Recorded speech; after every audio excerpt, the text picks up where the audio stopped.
Oh, wow. Whoa! How are you guys this evening? Welcome to what is a little bit of a later episode of our Masks of Fate Call of Cthulhu game. If you did not join us for episode 1, feel free to keep watching, but I recommend that it says there was a network error on my end for the stream. I'm trying to get into it right now. So I tried to open it. Telling me it's good. It says check out the Call of Cthulhu stream from 13 seconds ago. It was 8 seconds.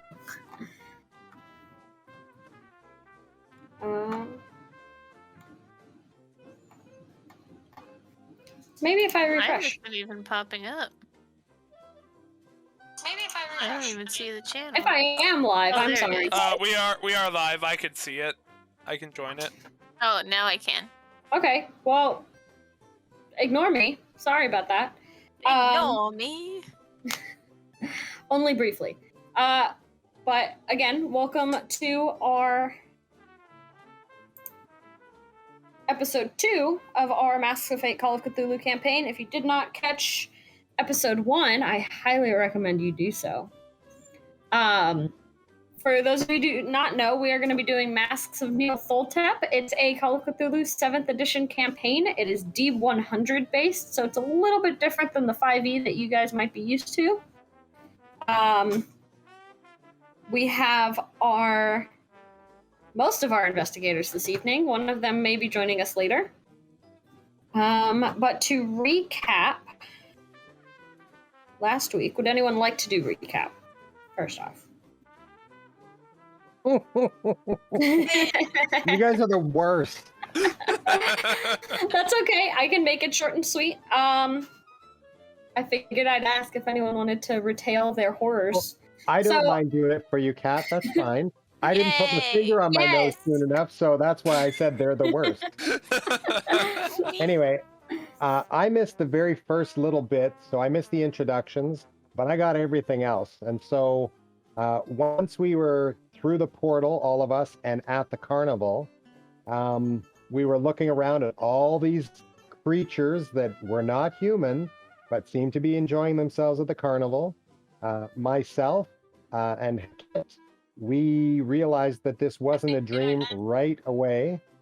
However, Sebastian and Fred both thought, well, Sebastian thought that it was a dream and was going to eventually wake up from it, and Fred thought we were all high.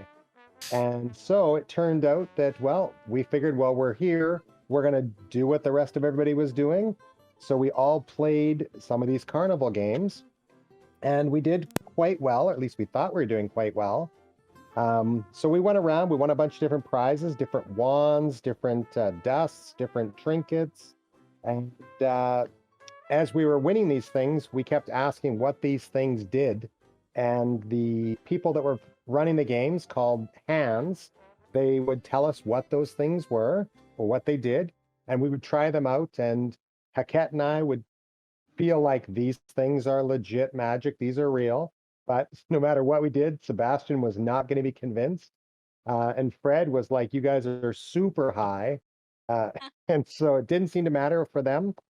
But all the time when these things were going on, there was in the far perimeter of this carnival, this fog that was kind of around us. And eventually we started seeing this fog getting closer, and spotting different things in the fog, creatures that were really creepy looking, not like the ones that were running around playing the games and things like that. And eventually, Fred rolled a 1, which was fantastic because it sobered him up instantly, and he got to see firsthand what was in the fog. And so at that point, then it was like a mad race to try and get out of the carnival and get back home, because all the hands kept saying we had to go back the way we came in. We had to go back the way we came in. And we did at one point try and leave. However, we walked through forwards and we were back where we were. So finally, Sebastian figured out that we needed to walk through backwards, and then we ended up back home in our beds, waking up in a sweat, like it was a dream.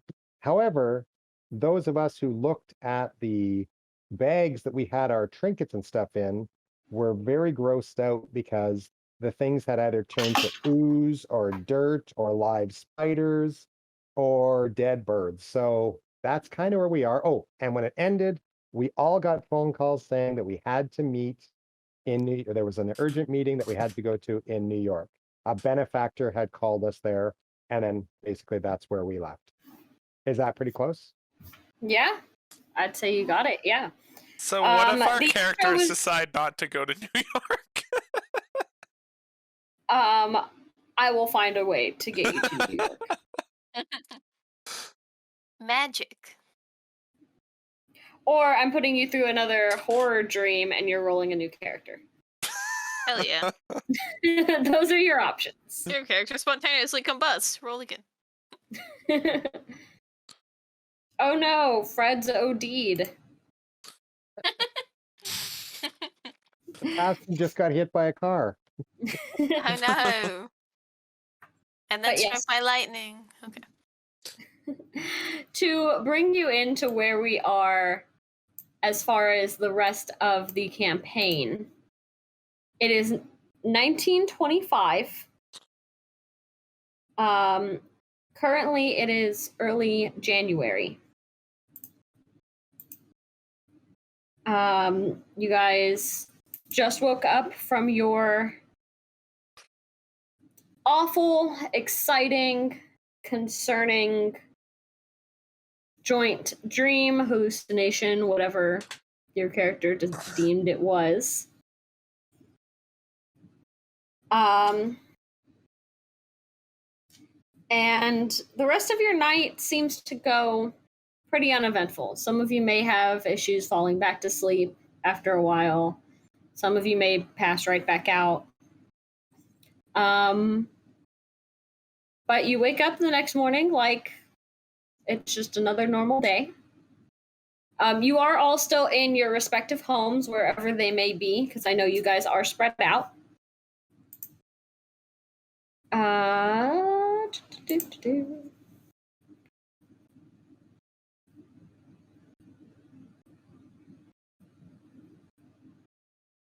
I would assume, and correct me if I'm wrong, one of your morning tasks in the 1920s may be to go get your mail. Most likely.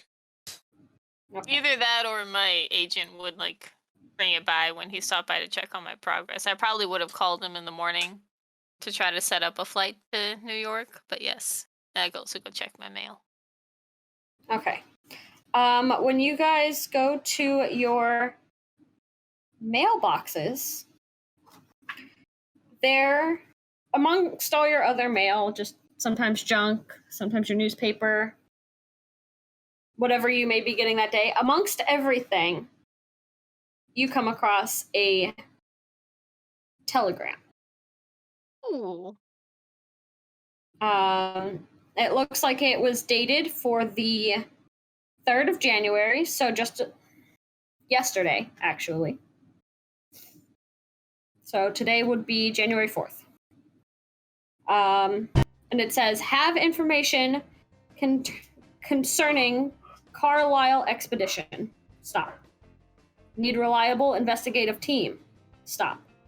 Meet January 15th, New York. Stop. And you all recognize the name at the bottom as one Jackson Elias. Carlyle Expedition, need Reliable investigative team. Meet January 15th, New York.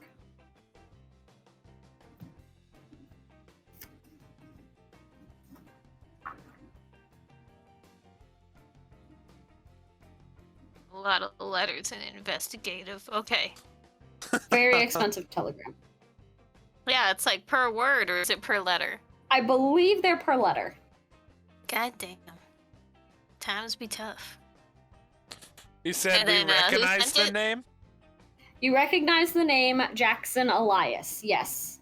Why do we recognize it? So, this is an old acquaintance of yours. You know, Jackson Elias is a good friend who rarely stays anywhere very long. None of you have seen him in years, and you only really keep in touch through occasional correspondence. But you know he is always on the go. You know he is always moving around. You remember that Jackson Elias is a African-American man of medium height and build. He always has a feisty, friendly air about him. He grew up in Connecticut and has no permanent address. You all like him and value his friendship, even though meetings and spending time or getting to catch up sometimes span months or years. You'd be upset and you probably would crave some sort of vengeance if anything ever happened to your friend. Ooh, a blood price. You all feel that the world is definitely a better place having Jackson Elias in it. You know that he is a published writer, and most of his writings characterize and analyze death cults. His best-known book is Sons of Death, exposing modern-day cults of India.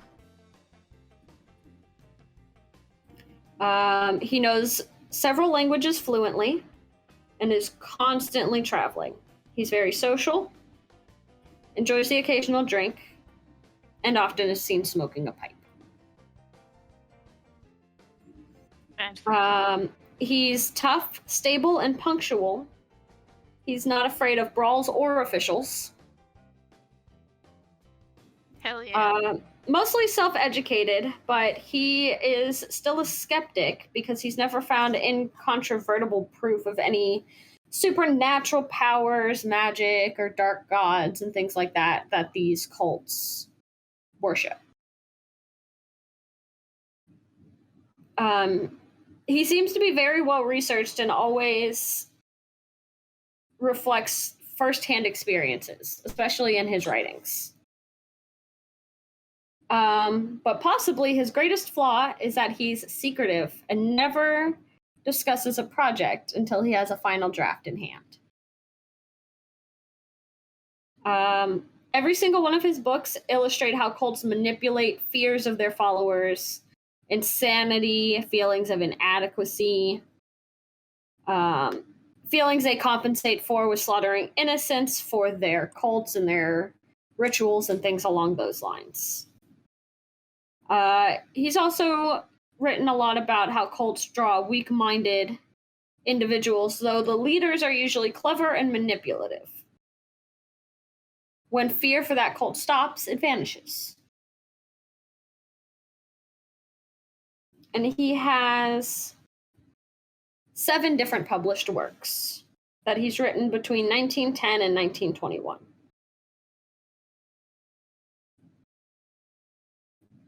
All of the books are published by Prospero House of New York City and are edited by a Jonah Kensington. Do I know? I think you would have probably heard the name in passing, or you may have been at like a writers' convention sort of thing once or twice, and Kensington may have been a speaker because of authors always looking for publishing companies and things like that. Mm-hmm. So he owns and edits for the company, so you would have heard of him. Going to those conventions and stuff, you would kind of know that Kensington and Elias are actually fairly good friends as well. Which is probably why he still publishes his books, even though they're on what may be considered a taboo subject for the 20s.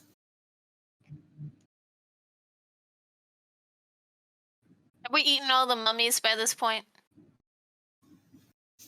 The British have, haven't they? Because that was like in the 17 or 1800s. I'm sorry, eaten all the mummies?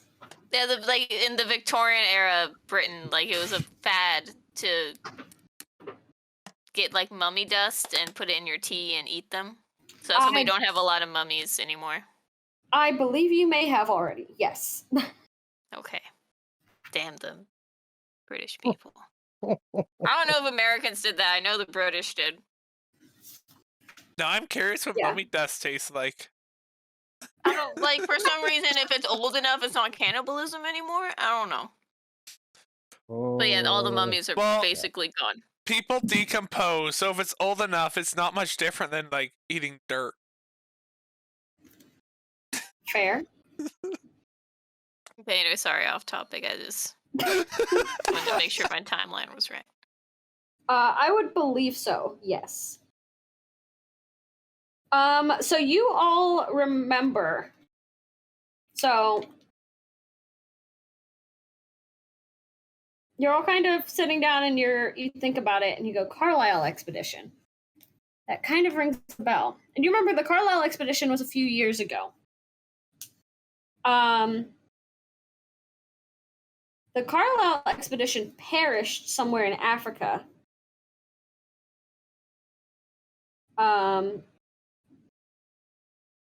Like perished, like all the people died, or they just gave up? No, like they never.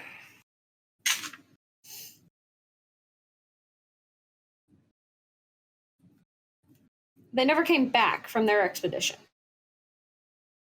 So they disappeared. Yeah. And is that nowadays, if someone disappears, especially if they went out on an expedition, they usually assume that everyone is dead. This was how many years ago? This was a few years ago, maybe 3 or 4 years ago now.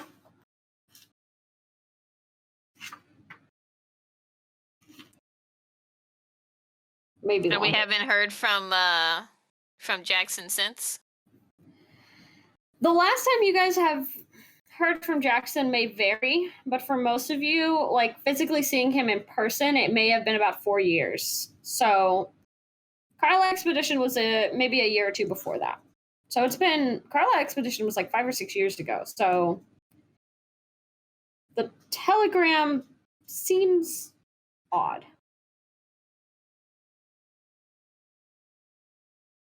But fortunately, you guys remember that it was all over the papers a few years ago. And so it was widely published.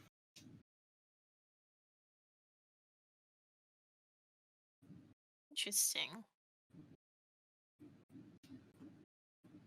I'm going to see if I have any of those old newspapers still in my house somewhere. Sure. Go ahead and do a spot hidden check. Who knows? They could be under. Oh, 80. And so it begins. But I like this dice. It's sparkly and purple. It fits the theme, you know. But they rolled terribly. I give up looking, and it's just save them for Shattered Earth. No, I have special metal dice for Shattered Earth. Maybe you need to switch them. No, those are Veda's dice. I can't. They're special. Everyone roll. Oh, shit. Intelligence. I'm smart. Okay. That wasn't bad. I brought everything down except my dice, so just give me 5 seconds. I'm going to go get them. 1 second. No problem. I rolled a 6, which is less than half of my small numbers. I said I got under my halfway point. I rolled a 35, and my half is 43. So I'm not like super, but I'm like super. Very nice. I'll fill you guys in real quick, and then depending on what Mark rolls, I will let him know as well. You guys kind of immediately remember because you're thinking, okay, Carlyle. Oh yeah, I remember that was in the papers. That was quite a few years ago. You're pretty sure that the newspapers keep records of, or like copies of old newspapers. and potentially even the libraries.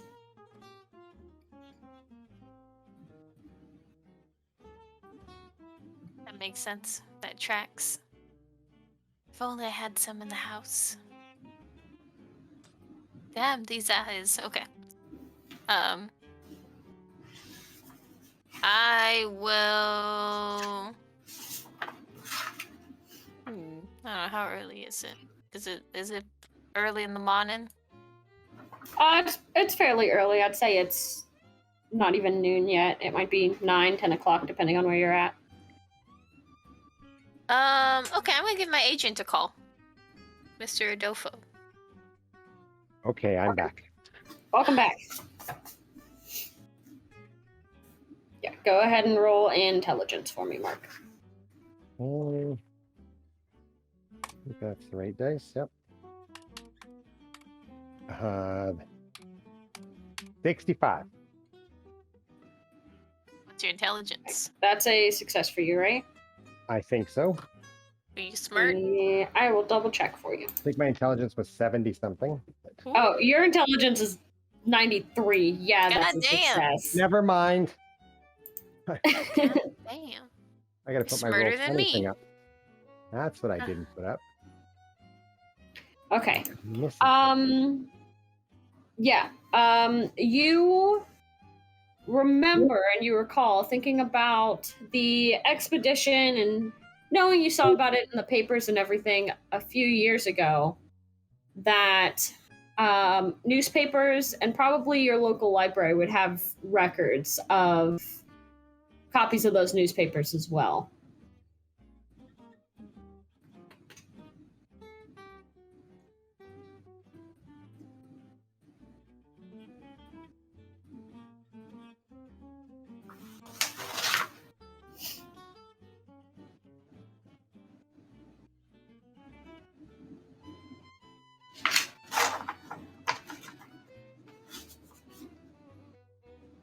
I'm really feeling this music you've got going.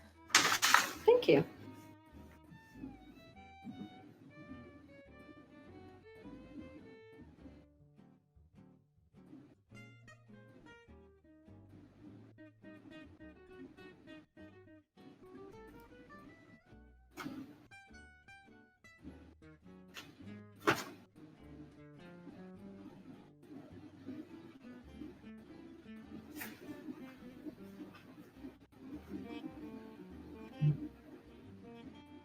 Oh, yeah. We're gonna have a dash on the sidelines. Yeah.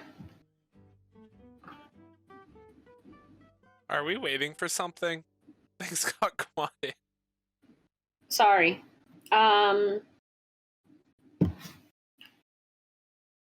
got distracted by the fact that Dash was Okay. chiming in.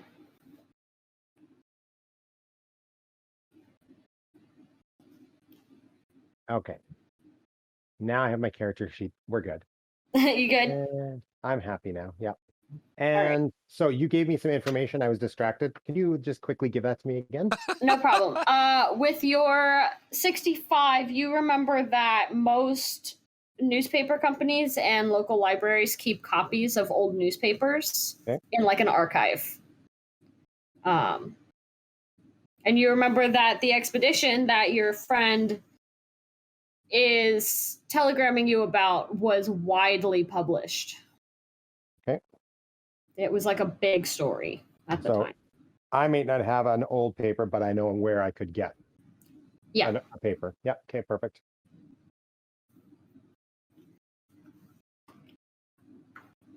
And then, Haket, you said you wanted to call your publicist? Yeah, my agent, Mr. Kumar Adolfo. Okay.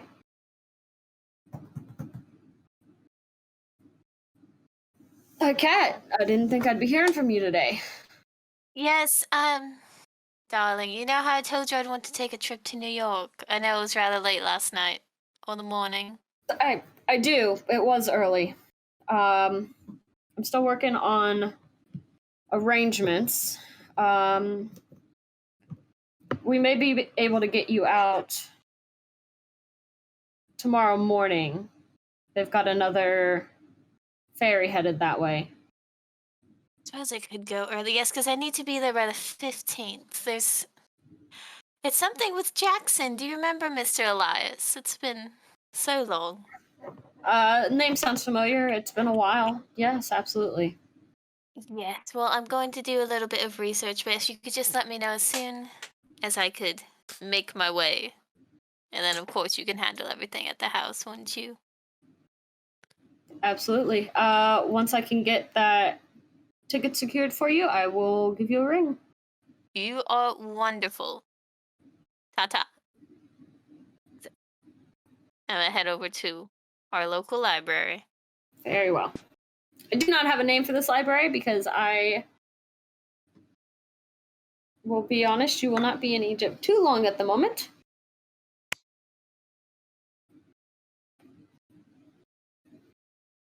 Well, I mean, I guess it'd just be the local city library. So when I'm in, hold on, which city am I? It starts with an A. As one, so it'd just probably be like local as one library. I don't know if I'm saying that right. As one? Sure.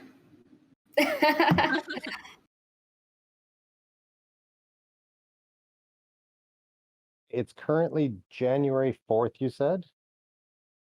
Yes. The 3rd. Oh, wait, no, yes, the 4th you're in. Yeah, Yeah, the the telegram was dated for yesterday. Yeah. What day is it? Like, what actual day is it? Like day of the week? Yeah. Sunday, the library's closed. I will give you an accurate one. Give me one moment. Ooh. It'll just be Sunday and the library's closed. Are we just like, are we at the very beginning of the 1920s? Is it like the It's 1925. Oh, 1925. Okay. Yeah. It is a Sunday. No! Damn it. It is indeed a Sunday. And Adolfo couldn't get you out till tomorrow. I mean, that makes sense. Yeah. I was either a librarian working inside organizing books or something. Okay, so yeah, I mean, I'm not going I to. don't know. I feel like a public library may be open on the weekends too. Yeah, I mean, it's Egypt. They don't have the same rules. Exactly. I bet it's open all the time. You know what the rules are. I know what the rules are. They're totally open. Our libraries open on Sundays in Egypt. All of the research.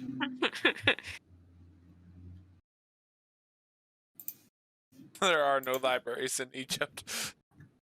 Sundays through Thursdays. Hell yeah. Hell yeah. Right by the pyramids of Giza. It's open. And okay, so I do go in the library. It looks like most libraries Americans. are open on Sundays. They just have shorter hours. Oh, mine's always closed. Well, at least Texas is open. That's strange.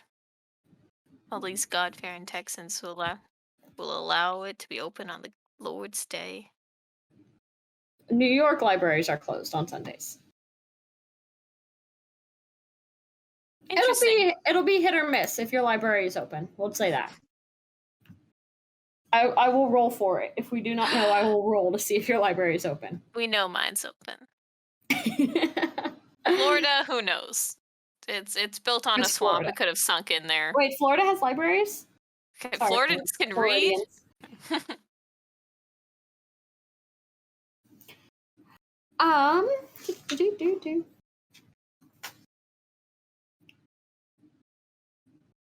Do you? I guess. Oh, sorry. Go ahead. Are you going to the library, Haket, then? Are my contemporaries? Are we all visiting the library at the same time in different places? Going for my quick Google search, they are not open in Florida. Yeah, that tracks. You break in. And I would throw not an alligator through the window. I would not be thinking of the library. I would be thinking I would be going to like the newspaper archives or whatever, which would be open tomorrow, unfortunately, the next day. So, Fred is just gonna go to the airport and find a flight to New York. They gotta exist on weekends.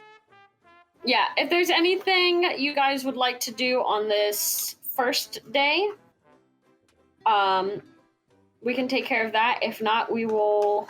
Well, I know you want to go to the library, hey Cat, but if otherwise, we can time jump for brevity's sake.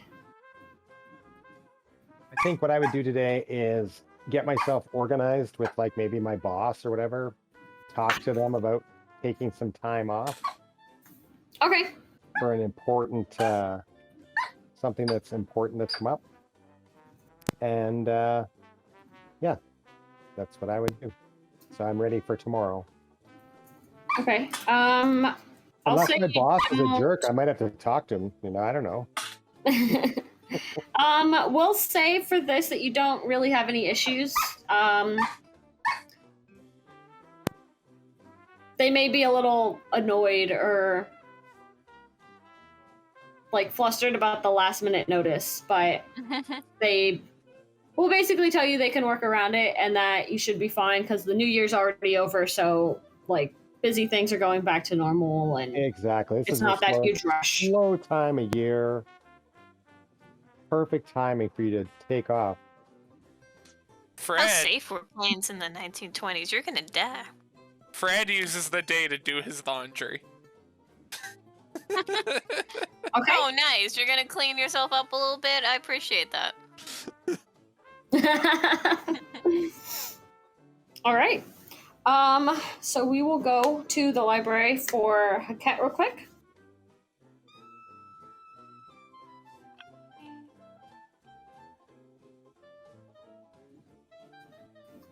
And you will walk in and they've got just a little radio up on the reception counter and you can hear just very faintly just some jazzy tune coming over the radio and things like that. Because everyone listens to speakeasy music in the 20s. Everyone all the time. Everywhere. All around the world. Love this. And there is currently a receptionist. She's a little bit of an older woman. She has that super tight pulled back bun and she's got the low hanging glasses with her little chain. And she's just in the process of filling out some kind of paperwork or doing notes or something like that behind the reception desk. Assume I'm pretty familiar with, I guess, the normal people who work at the library, since I would I'll be probably book say signings so or if you were whatnot. doing book signings, research, things or- like that. Especially since it's the local, like it's the one closest to you, it may be the most convenient for book signings and things like that. Mhm. Excuse me. Hello again. Oh, hello, did you? I didn't realize we had a signing today. Oh, no, I was just doing a little research, if you don't mind, but it was a rather, only about 3 or 4 years ago, an article. Do you keep, newspapers? I think we do. Out on the floor, we only keep about the first year or two just because there's so many, but we keep the rest of them in the back. Do you know what you were looking for in the paper? Yes, information on the Carlyle Expedition. Do you remember? Carlyle Expedition. Oh, yes, that was so sad. Yes. Yes. Give me a moment. Let me figure out what issues those were in, and I can bring those up for you. Thank you Did you so want much. everything we had on the expedition, or just a specific one? Well, multiple sources would work best, just so I can see every angle. I'll see what we have. Thank you. And she steps away from the receptionist counter, and she goes into the back, and she's gone for probably about a good 20 minutes. But she finally comes out, and she has this little handful of newspapers. And she brings them up, and she sets them on the counter. This is everything I could find that had anything with the expedition in it. They are in issue order. So the first one will be on top, and then it'll go all the way to the last time they mentioned it. You're an absolute peach. Thank you. You glance at the first one and you see there is a article about that they actually kind of looks like they copied it from the New York newspaper and like reprinted it, because at the very top it says Big Apple Dateline. But it says, and I can send you these later, but I will sum it up. It says that Roger Carlyle, playboy that everyone knows or knows about, quietly leaves tomorrow to check out tombs of Egypt. Yeah. Who can doubt he'll dig up someone or something equally fabulous from the Egyptian sands? Does it say specifically where? It just says Egypt. He didn't invite me originally, how rude. And then from the very next day, it says Carlyle Expedition embarks for London. Led by Roger Carlyle. Departs this morning for Southampton aboard the Imperial Standard, which is a British steamship.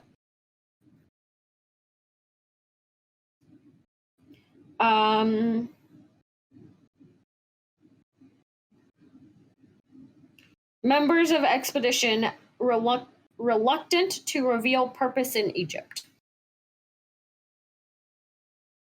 And then it also lists the other expedition members. You have renowned Egyptologist Sir Aubrey Penhew.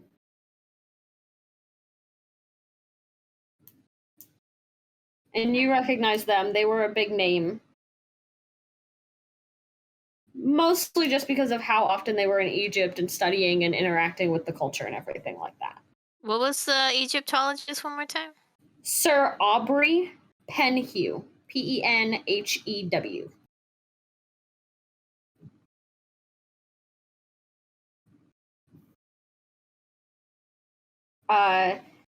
Psychologist Dr. Robert Huston.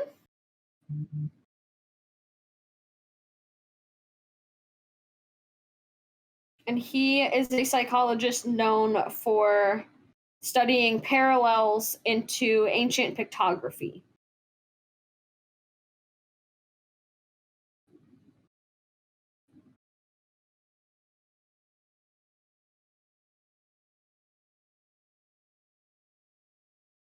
Miss Hypatia Masters.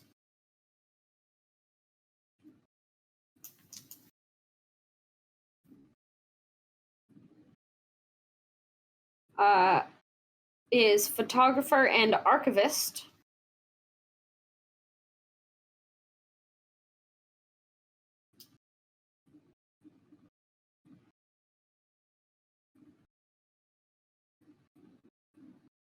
And then they are also accompanied by a Mr. Jack Brady. That's the villain name. That article ends with additional members may be secured while in London.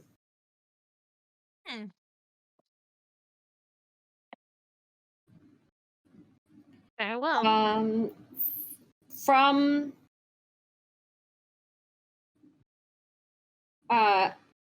July 4th, and you start noticing these are all dated for 1919 so far. So it was a little bit later than you originally thought. So it's been about 6 years since this expedition.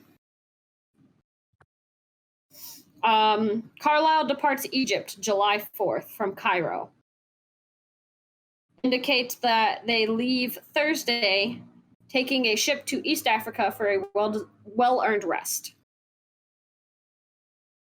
Wait, this is after... This is after Egypt they went to London, back to Egypt, then to Africa? No, so the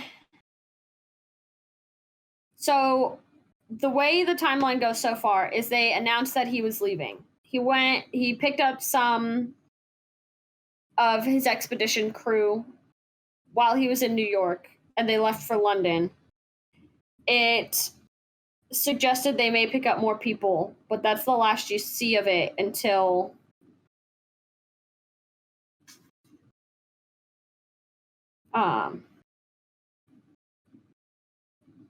they're in the paper leaving Egypt. So you assume from London they went to Egypt, and now they're leaving Egypt to go to West Africa, or East Africa, excuse me.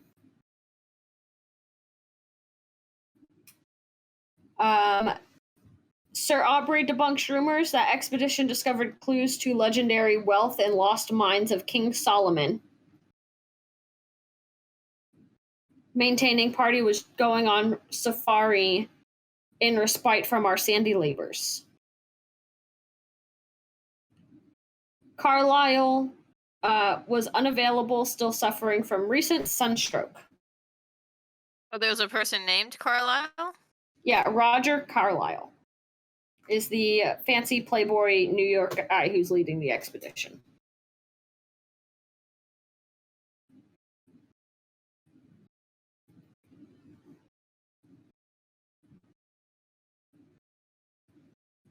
Okay, so you said Roger Carlyle?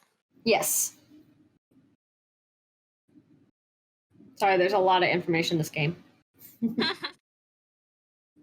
So, socialite leading expedition. Yeah. Wealthy, well-to-do. Local experts declare Egypt entirely too hot for Anglo-Saxons this time of year. What a baby. American had not been well served by his democratic enthusiasm, rumored to have led him to personally wield pick and shovel.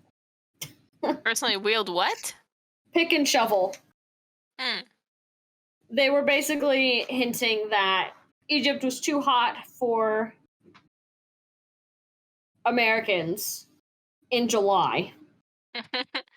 But his young enthusiasm was like, nah, I'm going to go out there and dig myself and, and not sit back and let other people do it.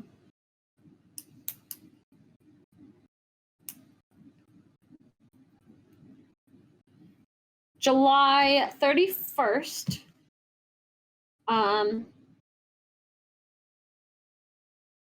leading members of American Archaeological Expedition arrived here on holiday from digs in Egypt's Nile Valley. Party leaves inland today for Nairobi and hunting.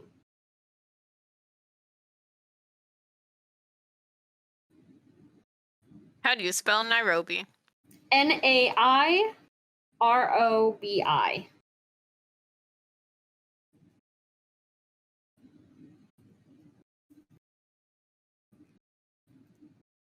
For hunting? Yes. And hunting. Oh, hunting and what? Nairobi and hunting. Oh, okay. And that's the last you see until, looking at the dates, it goes all the way to October 15th with a large headline dated Carlyle Expedition Feared Lost. October what? 15th.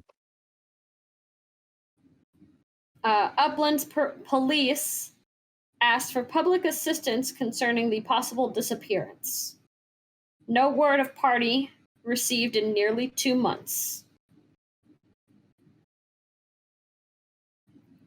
Group includes wealthy playboy Roger Carlyle and 4 other American citizens.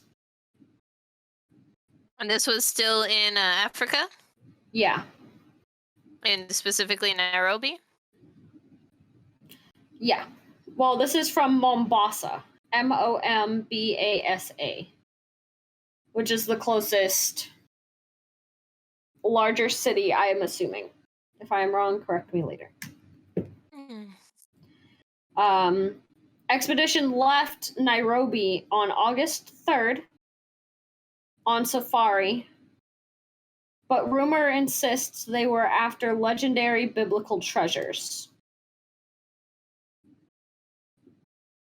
Party reportedly intended to explore portions of Great Rift Valley to the northwest of Nairobi.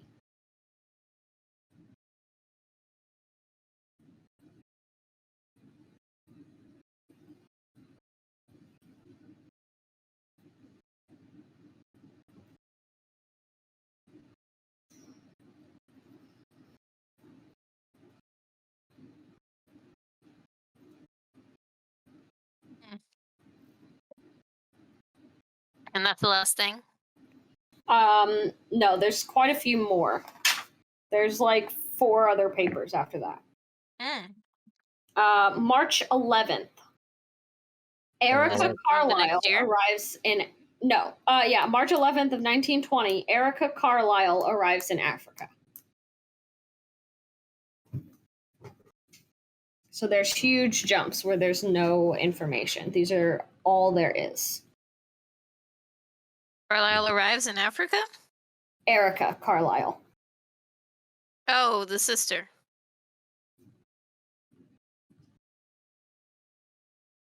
And this is also from Mombasa. In response to clues, Miss Erica Carlyle, sister to American leader of lost Carlyle Expedition, arrived in port today aboard Egyptian vessel Fount of Life. Several Kikuyu villager reports recently received concerning massacre of unnamed whites near the Aberdare forest.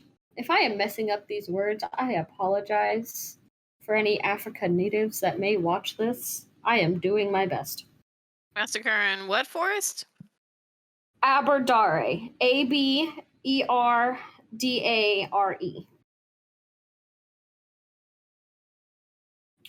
Miss Carlyle declares intentions to find her brother regardless of the effort needed.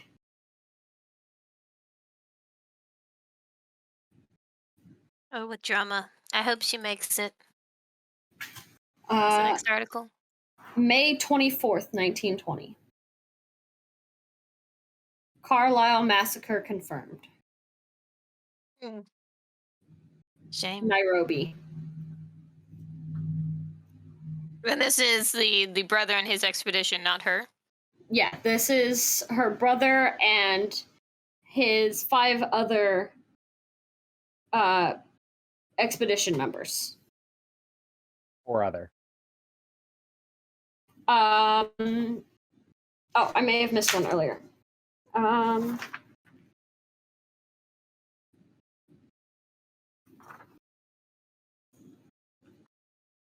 4 other American citizens and Egyptologist Aubrey Penhew is from the UK.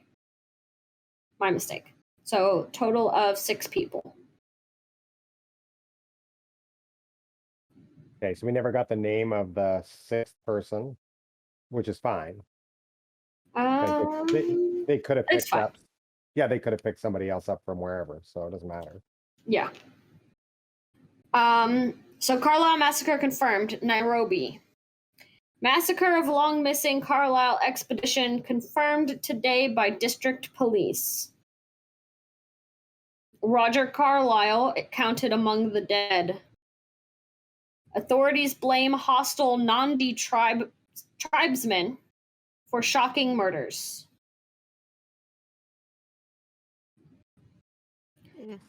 Remains of at least 24 expedition members and bearers are thought found in a remote region of the Aberdare forest.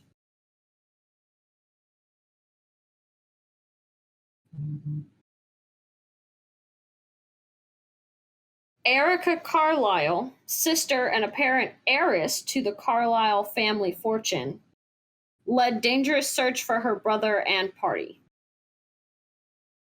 She credited Kikuyu tribesmen for the discovery, though police actually found the site. Among other expedition members believed lost are Sir Aubrey Penhew, Hypatia Masters, and Dr. Robert Huston. Many bearers are also reported dead. But those are the ones they were able to confirm that it was them.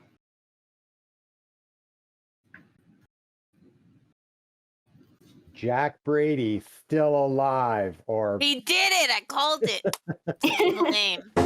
And then your last article is from June 19th, 1920. June 19th? Yes. No, it says his murderers hanged. Oh. Nairobi. 5 Nandi tribesmen convicted ringleaders of vicious Carlyle Expedition massacre, executed this morning after short trial. Massacre was racial in motivation, and that the fair-skinned victims were subject to the most savage treatment, preventing all but the most preliminary identification of the remains. Miss Erica Carlyle, defeated in her efforts to rescue her brother, left several weeks ago, but is surely comforted now by the triumph of justice. Till the end, tribesmen steadfastly refused to reveal why they had slaughtered Mr. Carlyle and his companions. Mr. Harvis, acting for the colony, cleverly implied throughout the trial that it was racially motivated.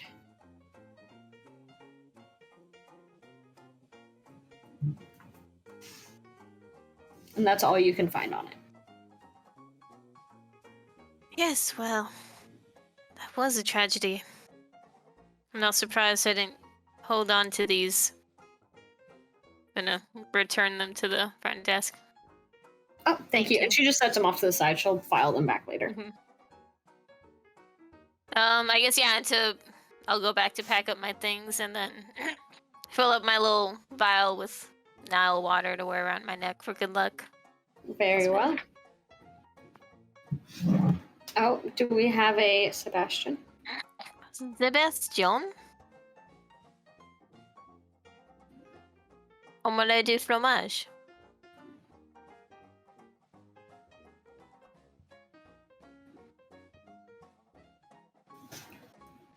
Maybe not. It looks like he's there. I was going to say, it says he's here. I'm here and not here. I'm almost in. Oh, very well. Oui, oui. Mon ami. Set you free. And I will send the newspaper clippings if you guys would like to read them in their entirety later. Yes, please. So you have them, but that is the gist of them. And then, Mark, if you went to the newspaper archives, you would get the same information. Yeah, I assume that. So that's awesome. Yeah. I got all my notes. Perfect.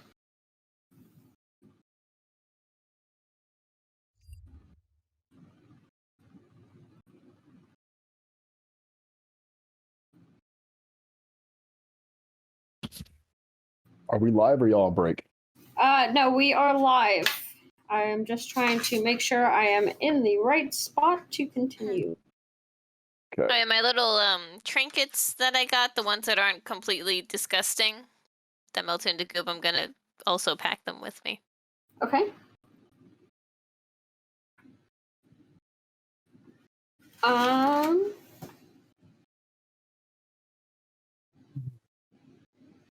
Alrighty. So now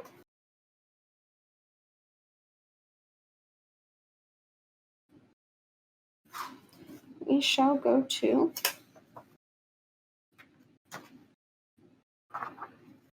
here. Yep. Alrighty.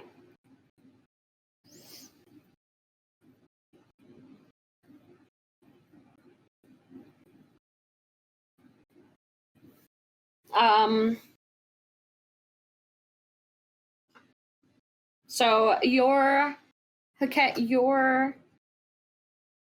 editor, Mm-hmm.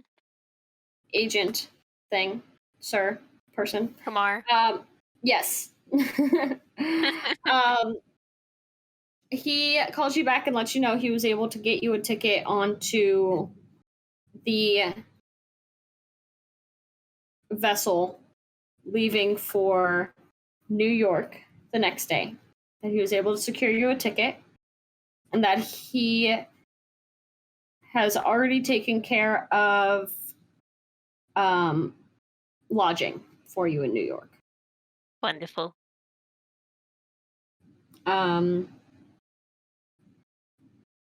Ironically, when he gives you all the information for your ticket, he makes sure, obviously, so you can find the right ship,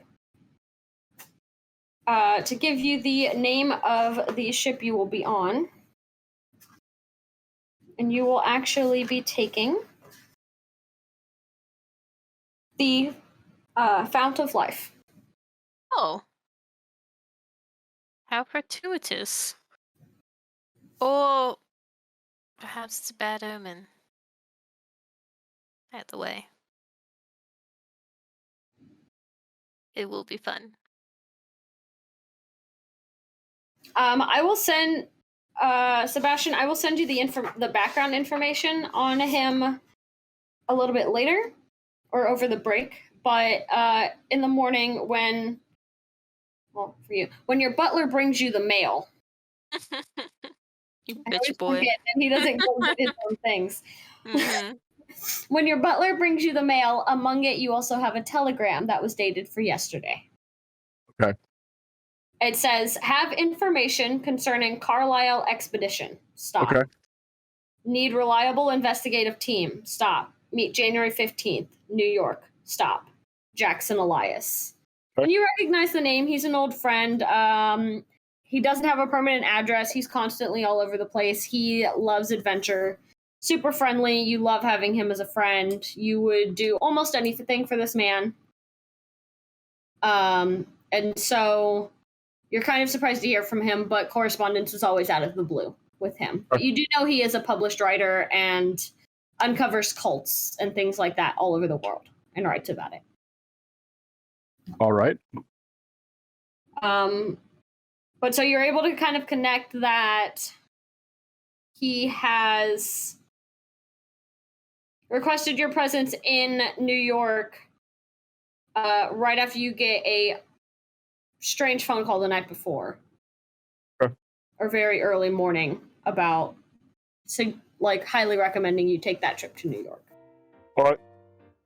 But I will give you the background info that you know on him over break. And then go ahead and do an intelligence check for me, just so I can make sure you're on the same page with everybody. Yep. 1 second. Can you read? I pass with. I got a 47, which is You're way fine. below. Yeah. You remember the Carlyle Expedition happened about 5 or 6 years ago? And it was huge. It was in the papers constantly. It was widely published. And you're pretty sure that expedition never made it back. Okay. But you know they left from New York originally. All right, that's not too far of a trip for me. Yeah. So right now it is January 4th. It is a Sunday. My libraries are open. We have determined that Egyptian libraries are open on Sundays, but nowhere else is. Okay. But you also know with your intelligence check that libraries and the newspaper archives usually will keep records of old newspapers. Yeah. So.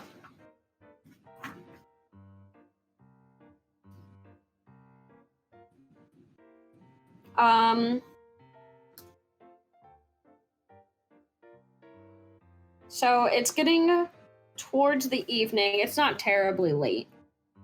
But one by one, you guys get another phone call. Good evening.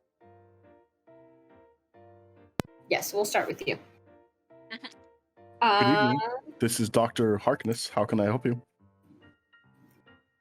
Harkness, it's Elias.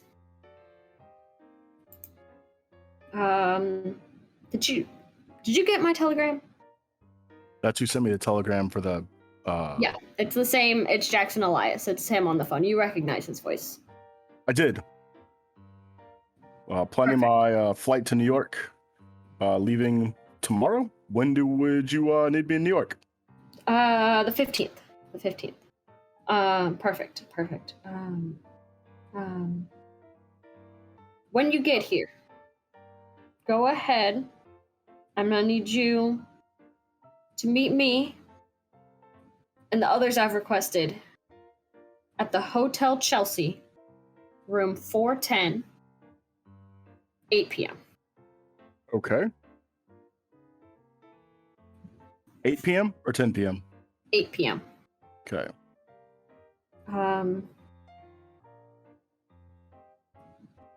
And there's long pauses, and you can kind of hear shuffling on the other end, and then he comes back in a low whisper.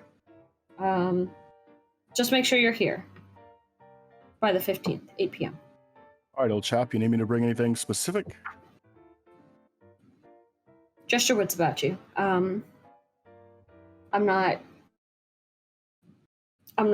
sure what I stumbled into.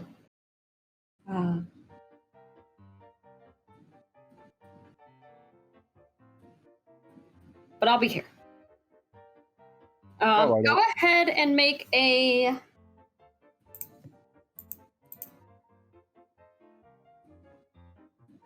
let's say psychology check.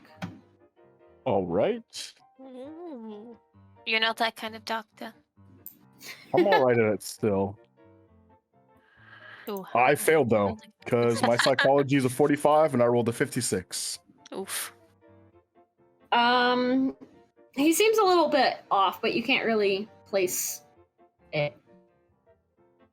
But it's your good friend. You recognize his voice. It's not someone pretending or anything like that. He doesn't seem his normal, like, friendly, fiery, energetic self. Things getting you down, buddy? I feel like it's been too long since we talked. Should ring more often. No. And there's a really long pause. No, it's fine. Just 15th, Hotel Chelsea, room 410. What's the date again? Oh, okay. It's on your Telegram also, but January 15th. Oh, today's the 15th? No, today is the 4th. Okay. It is, the year is 1925. It is January 4th right now. Okay.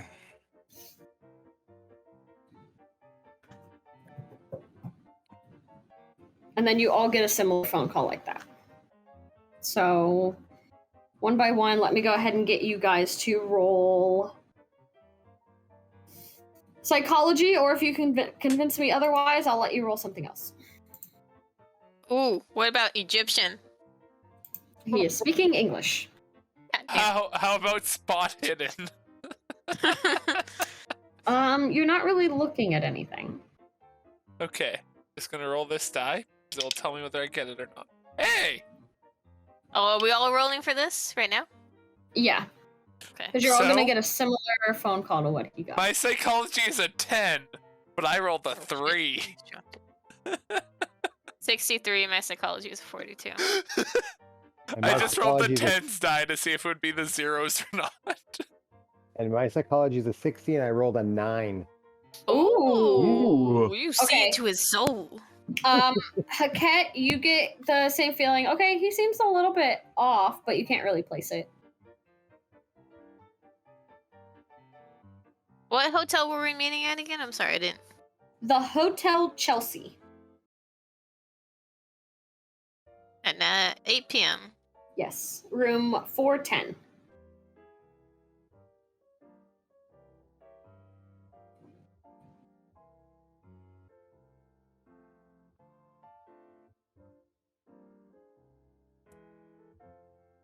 Okay. Put this mark C. It's like I'm there with him. Mark, while you're on the phone with Elias and he is telling you everything and he has these really long pauses and you can just pick up really easily in his voice, something's wrong, something's bothering him. He is anxious, maybe even frightened. This is not on par with how Elias normally is. Something's up.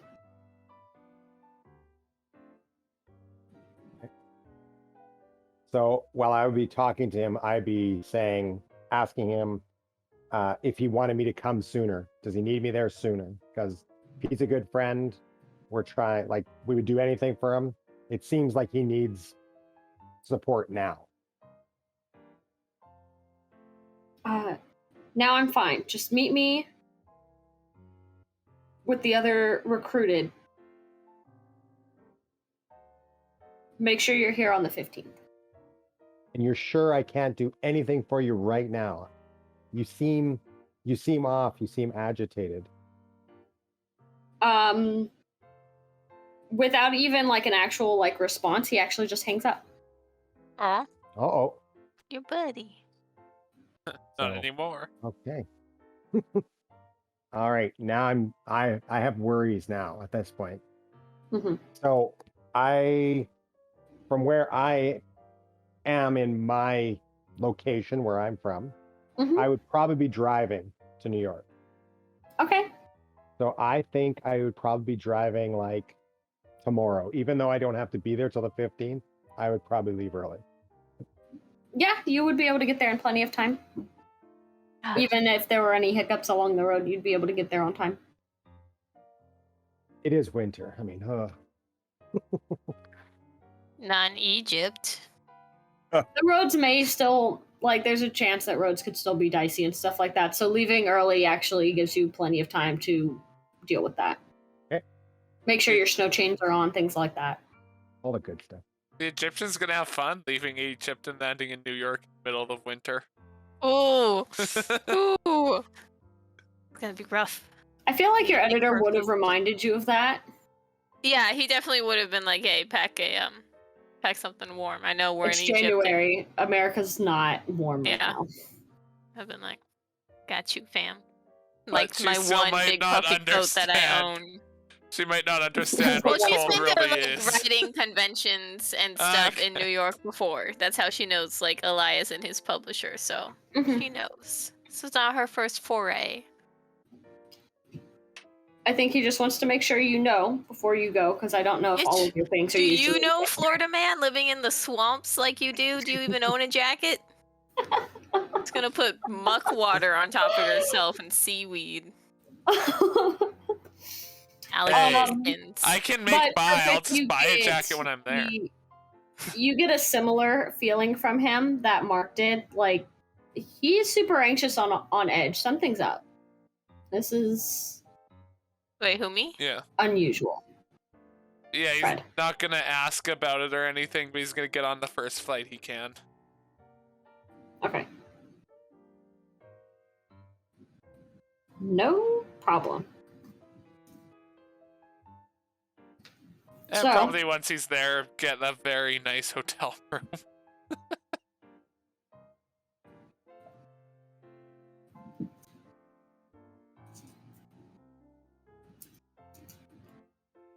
So, as far as hotel rooms, let's get you set up with what I have for you there.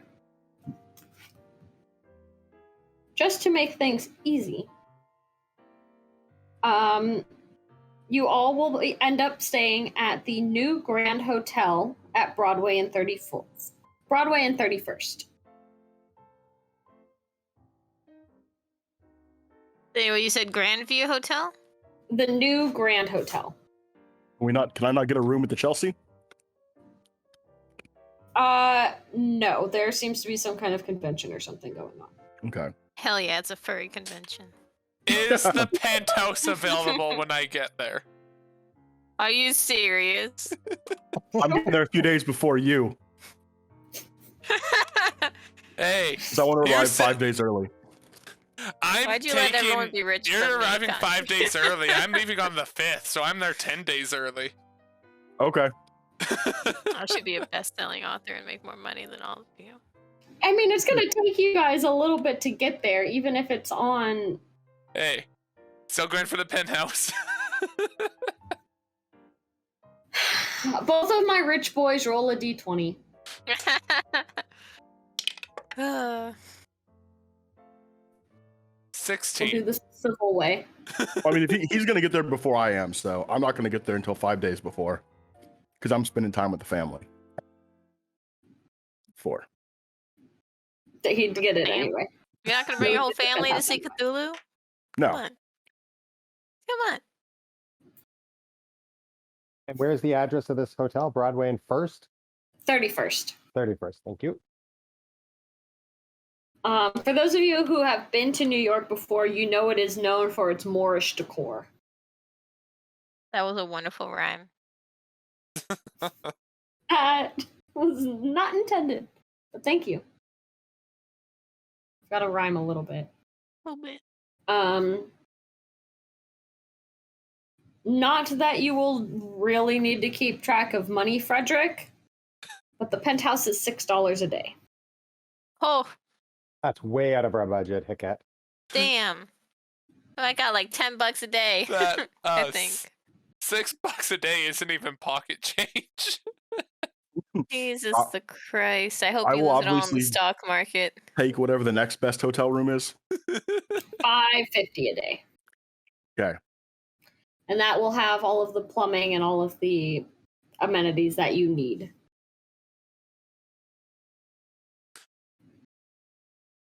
What's the Um, Cat and the Mark's hotel room? it depends got on the if they would basic like one. the. Would you like the basic one that doesn't have the bathroom installed in the room, or would you like to still have the bathroom? How much is it with a bathroom? I didn't realize that was a thing. It was a thing. 1920s are rough. So the basic room where it doesn't have all of the plumbing and stuff in the room is $2 a day. And it kind of goes up from there. 3 would probably be like bare minimum, like you have plumbing. And then it goes up to about 5, depending on how fancy you want the room. Oh, I would want the basic plumbing. I'll do the $3 a day. Okay. And Mark would take the basic because he's a guy. He wouldn't even care. As long as the bed's Listen. clean and doesn't have bugs, he's good. Hicket's highest stat is her looks. Okay, she's gotta put everything on. She's gotta get fancy, wash her hair. Exactly. She's a lady. She's not a guy who's just gonna slum it. Your highest stats, your looks. My lowest stats, my looks. We're exact opposites. My looks are pretty good. Mine are fantastic. We just got 8 bit of legs. Doo-doo-doo.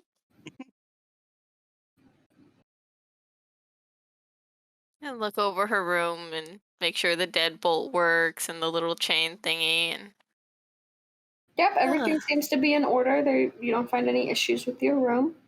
oh, for the cruise on over, everything went fine. Mm-hmm. No I mean, you icebergs? hit. Okay. There was like a little bit of like storms that you hit, so it was a little rough for a few days, but you were fine. Would you have kind of searched that ship since you were on that ship that was mentioned? Would you I have, was like, done would that? I have asked the Little- crew about the expedition if they remembered anything? Trying to use my charm to get some answers. Yeah, I will say that you can do such a thing. Hell yeah. Would that just be appearance? Or would they just tell me everything? Actually, just do a charm roll to What's see my how charm? persuasive you can be. I'm very persuasive. Yeah. 64, which is still a success. Okay. Charm 75. You do have me beat. I'm charming.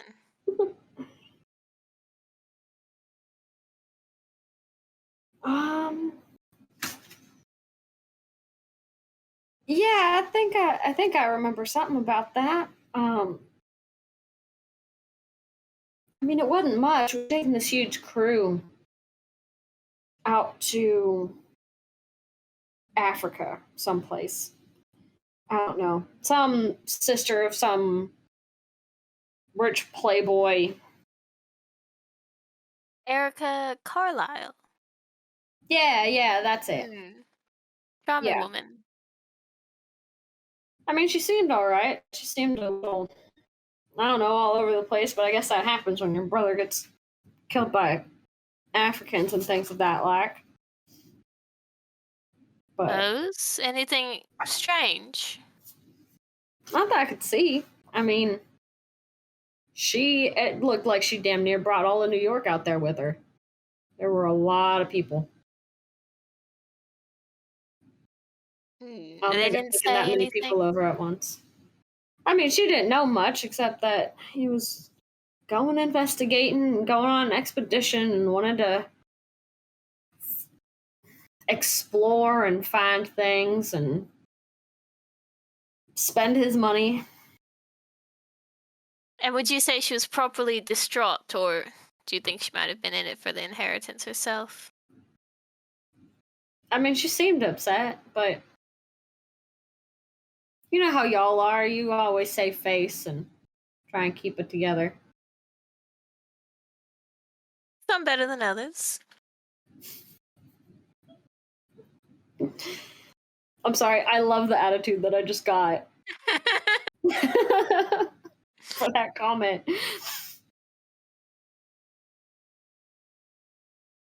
And the original expedition didn't take the ship, right? It was just her. No, they took a British ship over. So she was on this one to head out to Africa to go find her brother. And from the sounds of it, you realize she brought a huge expedition out there with her to try and search for them. Which kind of checks out when when Daddy's got money, you're gonna pull out all the stops to find, family that's disappeared. Usually a wealthy family, especially with multiple siblings and stuff, if they weren't really concerned about it and it wasn't just, especially if it wasn't for the fact that it was in the papers, you kind of feel like they may not have even gone.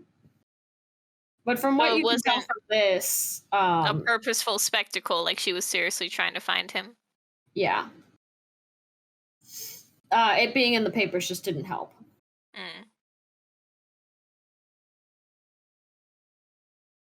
Because even towards the end of your research with the newspapers, you remember them they kind of implied that she was apparently now the heir to the entire Carlyle fortune. That's what I was thinking. Maybe she would have had like a motive to prove him dead, get the money. You can kind of tell that they tried to imply that in the paper, but the expedition sounds like it was serious. Yeah. The paper, you also remember, does also mention that it was a dangerous search. Just because she led it. Yeah. She led a dangerous search with a entire brigade of people almost to find this team. You make this trip often. Do you think the people there, the locals, actually killed them? Well, I mean, they did a trial and everything according to the papers, if I remember right. So, I mean...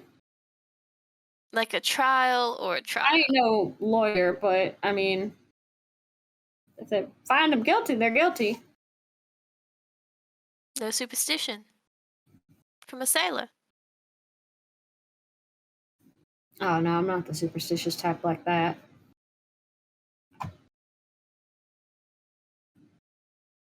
My daddy was, though. He was a kook. And he just kind of walks off. Oh, okay. Bye. All right. That's kind of mumbling to himself about like crazy old man and blah blah blah. Just like little things. Oh, he's got issues. Daddy issues. The 20s. Okay, and then we can fast forward to we're all in the hotel now. Yes. Okay.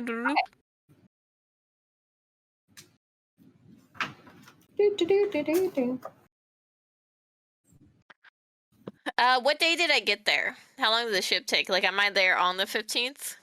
I'd say you maybe have like a day or two. Okay, so like 14 January. Oh, that's cool. I'm gonna go down to the cafe if they have a little cafe in the lobby. Yep, they've got a little restaurant and things like that. Get some tea with a lot of honey. And just sit and observe the people walking by. Okay. When would Fred and I have arrived, Kat?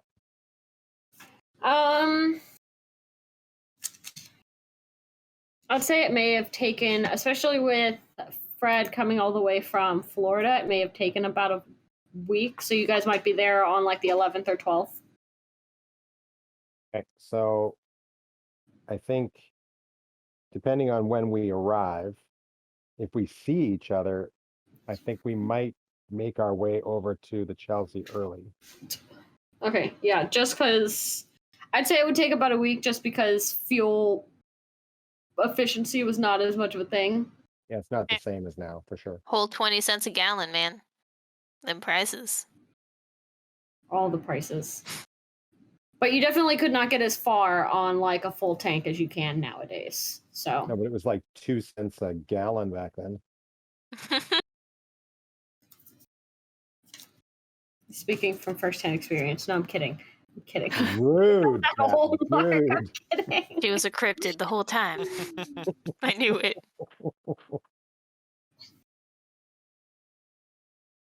I'm gonna get bit for that one later. No. Mark's gonna hold it against me. No, I'd never do that. Alrighty.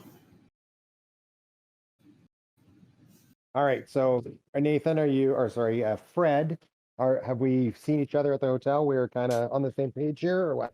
Yeah, sure. You're just like, hey. I recognize you. You were in my dream. Yeah, No, when you were see in my dream. the first time you seen Fred, he was in like messy, dirty clothing. Now he actually looks clean and proper. So I'd be like, Fred? Fred, is that you? Mark? Yeah. So you still believe this, that we were high? I may have been high, but I think there's more than going on right now. Yeah, I think that's definitely true. Did you get a phone call from Jackson? I did. How did he sound to you? Something was off. Something's bothering him. Yeah, I know we weren't supposed to be here till the 15th, but I couldn't help but come early. I wanted to get over and see what was happening. Yeah, I headed over here as fast as possible, and it's not like my place here is any worse than where I normally live. Oh, did you get a good room? Oh, I'm up on the top floor. No. We're all crashing in your room. Well, before I go and look at the penthouse, we should go see if Jackson's okay. You want to come with me? I was just going to get a cab. Yeah, let's go. All right, so we head out of the hotel and hail a cab. All right. Easy enough. It's New York. The streets are bustling, and so you make your way over to the Hotel Chelsea. So, the Hotel Chelsea, located in the Manhattan neighborhood of Chelsea. It can be found on West 23rd Street between 7th and 8th Avenue. The 12-story red brick edifice has a magnificent staircase that was built as part of an apartment building in 1884 and reopened as a hotel in 1905. A significant number of guests are actually long-term residents, and the hotel is popular among artists, writers, and musicians, lending something to the bohemian reputation that the hotel has. You know that many hotels at this time did not permit African American guests or visitors, but the Hotel Chelsea has a far more enlightened attitude and welcomes all within its doors. Okay. So, and you're just gonna try and go. Well, I would go to the counter. Yep, I'd go to Okay. the counter or the what's it called at the lobby area. Right. front desk and ring the little bell. Ba-ding! Yes, hello. How can I help you today? Welcome to the Hotel Chelsea. Hi there. Me and my friend or acquaintance here, we're looking for Jackson Elias. Was staying in room 410. Is it possible to see him? And you see they kind of like flip through a list real quick of just checking room numbers and stuff like that.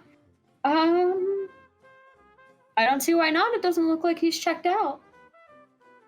Oh, excellent. And which way do I go? You're gonna go up the elevator to the 4th floor, and it'll be on the right once you exit the elevator. Excellent. Thank you so much. Not a problem. Thank you for visiting Hotel Chelsea. And you can see behind you, they've got like the old like 1920s, like with the elevator operator guy and the little bellhop hat. And he stands like right on the edge of it, and like people will go in, and he'll shut the gates and do everything and take them up to their floors and come back down. And you see there's a couple of them going. All right. So I guess we'd mosey on over to the closest one. The operator just kind of gives you a little bit of a nod and makes sure that the gate stays open and ushers you into the elevator. Fantastic. Fourth floor, please. Yes, sir. He You gonna closes tip the him? gate and he takes you right up to the 4th floor and opens the door. Hey, 4th floor? Hey, Penthouse, you want to tip this guy? I give him Oh, a yeah. $5 tip.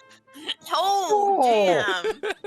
Mark's Shit. eyes pop out of his head. This guy's gonna mug you on the way home. He's Thank you clapped you very much. already. He's letting his friends know. The bellhop, his eyes kind of widen a little bit because he wasn't expecting it, and he just kind of grabs it and he like shoves it into his pocket really quickly, and he's just like, "Thank you, sir. I greatly appreciate it." But you guys are on the 4th floor.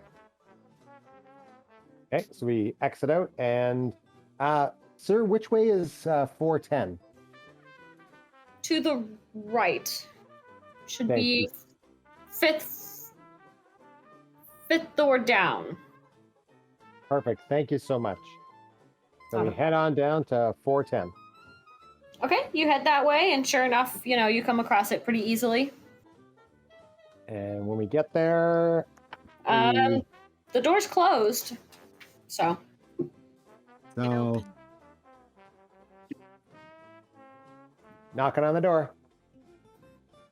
you knock. You wait a few minutes. There's no answer. So I'm gonna try the handle. It does appear to be locked. What do you Assume the think? worst break-in. What do you think, Fred? Do you have any skills to get this door open? Or should we go ask for a key? You do know that, and I will remind you, your friend Elias does not stay in one place very long. There is a chance that he is out doing God knows what at the moment. True enough. I feel opium like den. breaking into his room is not the best idea. What's your sense of adventure? But Let's be real. Fred would pay somebody to break in for him. At this point of his life. what's Yeah, the skill and- to pick locks? Lock picking. Do you have it? And as worried as we are, we also know that about Or locksmith, excuse me. Jackson. Locksmith. Right? I have a So- 46 in locksmith, so I'm decent at picking locks. Of course you are. Do you want to see what's in there? Looking at Mark. I just want to make sure he's okay. So if you can open it, even just to take a peek, Jackson won't care. He'd think it's funny. Okay, that is a 25, so it's a success, but not even halved. Okay. I mean, it takes you a minute fiddling with it. And there's a couple of times where you have to act like you're just trying to get your key in the door and not actually like picking the lock at the hotel. but you hear that small little click of the latch, and it seems to be unlocked. I just unlock it and step back and leave it for Mark.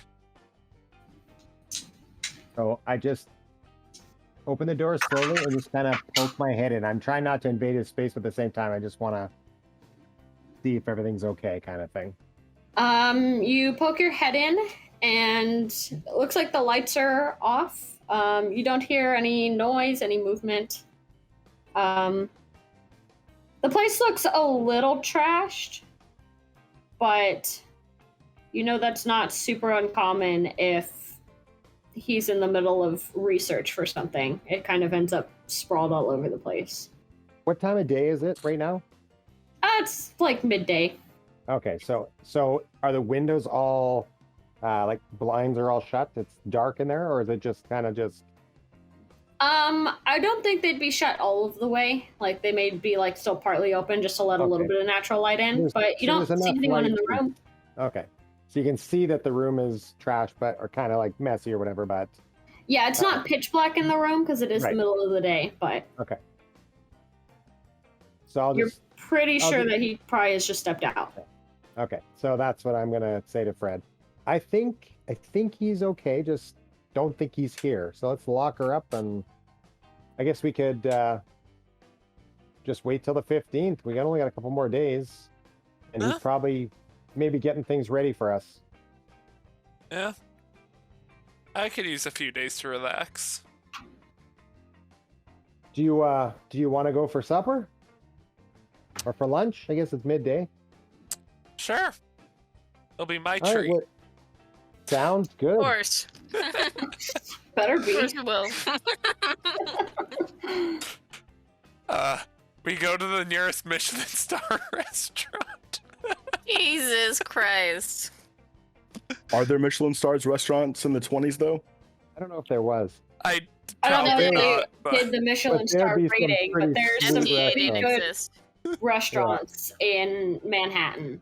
Yeah.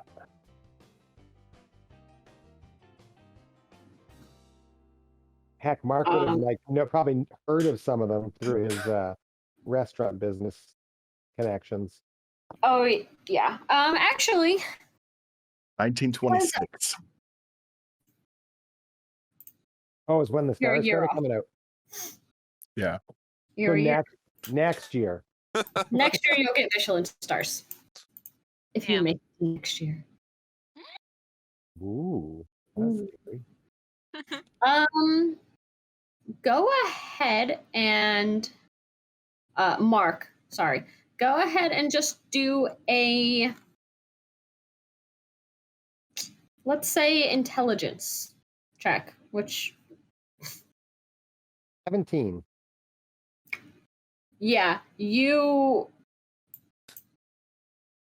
working in restaurants, you clearly remember like all of the talk about restaurants in New York and Manhattan.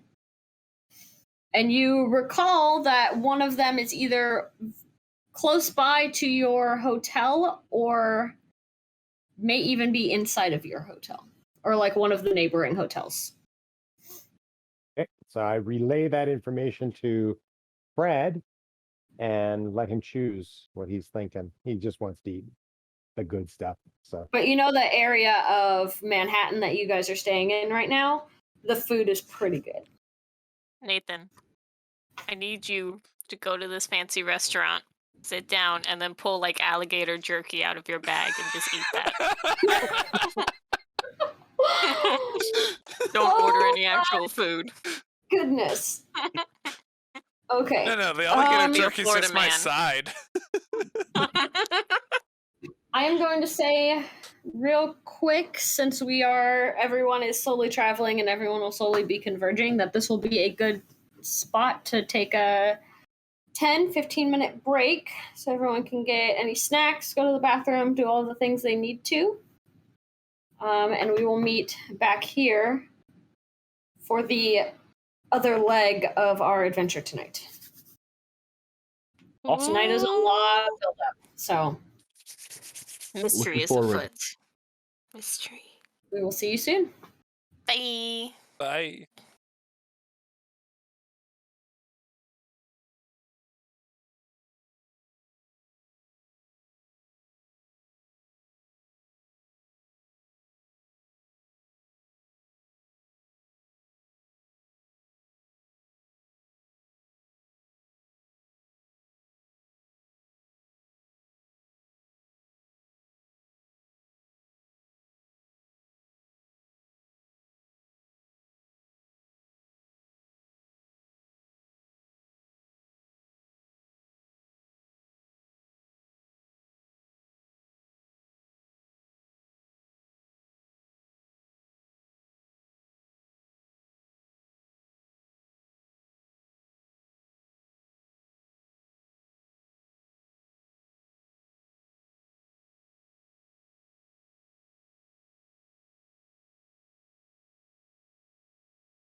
but welcome back.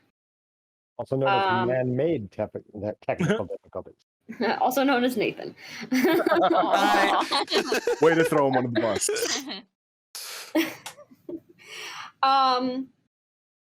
So where we left off, you guys are all convening in Manhattan, in New York. Mark and Frederick have already arrived, and so they're having dinner and just kind of killing time. They tried to go see Jackson early, but he was not at the hotel. We'll fast forward a little bit and so that everyone can arrive. You know, I'm I totally suppose letting Mark Sebastian stay would with me. arrive next. And just because After I this is see going to your be room, I'm fun, totally staying with you. So cancel my reservation. So just based on timelines, I believe Sebastian would arrive next, and because this will be fun, let's go ahead and I'll say Mark and Frederick, you guys are probably down in the lobby or at the, not the bar, but maybe like the cafe or something, like a coffee shop that's inside. Go ahead and make a spot hidden check for me. The cat is hidden behind a really large pot. Mine is can't see her slightly tiny below body. half. 34 and my thing is 80. Okay. and I think I failed mine. I got 60. I'm just trying to find my Ooh. sheet again. Okay. There it is. Yes, I failed. All right. Frederick, while you guys are talking and drinking coffee, tea, whatever, I will remind you, because of last game, it is prohibition, Frederick. So it's not just actively able to get alcohol on the surface.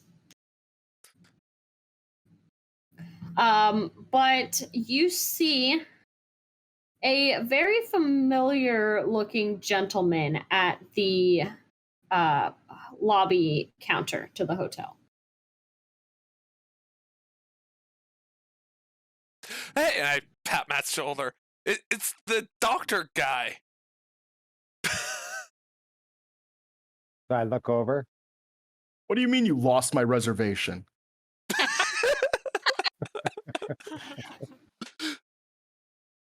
Oh, that's definitely Sebastian. We have to go say hi. Let's go. I spoke with your manager over the phone. You had the penthouse booked for me. What do you mean it's booked? A gentleman arrived just a few days ago. Give me 1 moment. I'll see what I can do. And they kind of like hurriedly like run away from you I behind will the counter. double whatever you are charging for the room to kick them out, put them in the next room, and I will take the room. Behind Sebastian. his back, I'm just like, I'll triple him.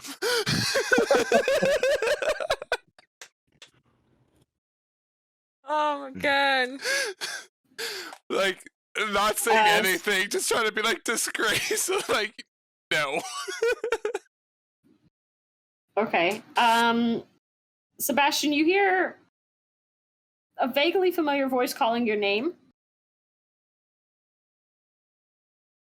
Elias? Sebastian. You turn around and you recognize these two. Do I know you?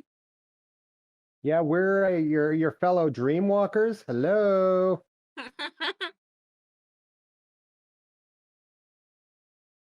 Yeah, I know it's weird. You get used to it. Roll an intelligence, Sebastian.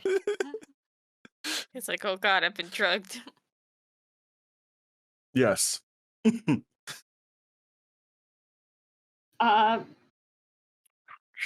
They match the description of the two gentlemen you were with in your strange dream. Get this. You were right. It was a dream.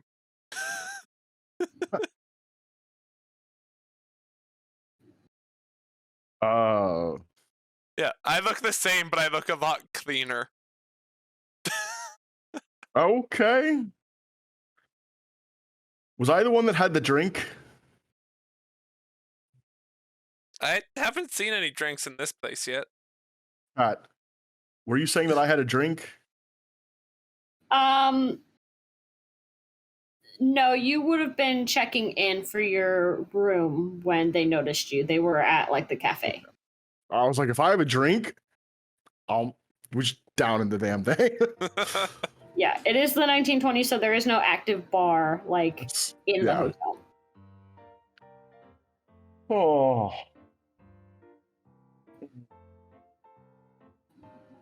And well, hope you get your issues with that room dealt with.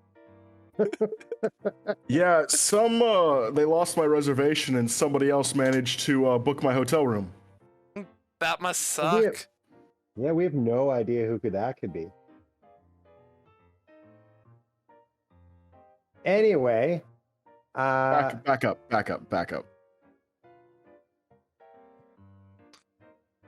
Well, we should Do be you know getting off something to about our this? room, and Frederick walks away. Frederick? Yeah, he's got the penthouse.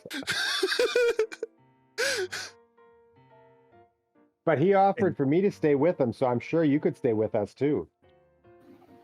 Okay, I'll get my own room. Okay.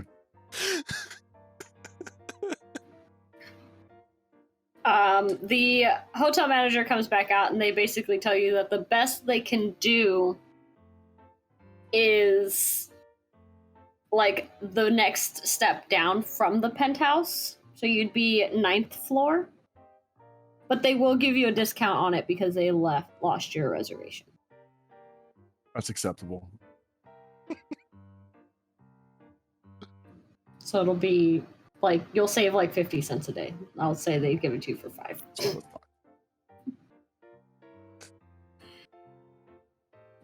So you will have a room on the I'll say 9th floor. I'll say this isn't 10-story. All right. So Fred's gone. I'm still near Sebastian. So I would mention to Sebastian. So it appears that we have a colleague, a colleague that we're all familiar with, Jackson Elias.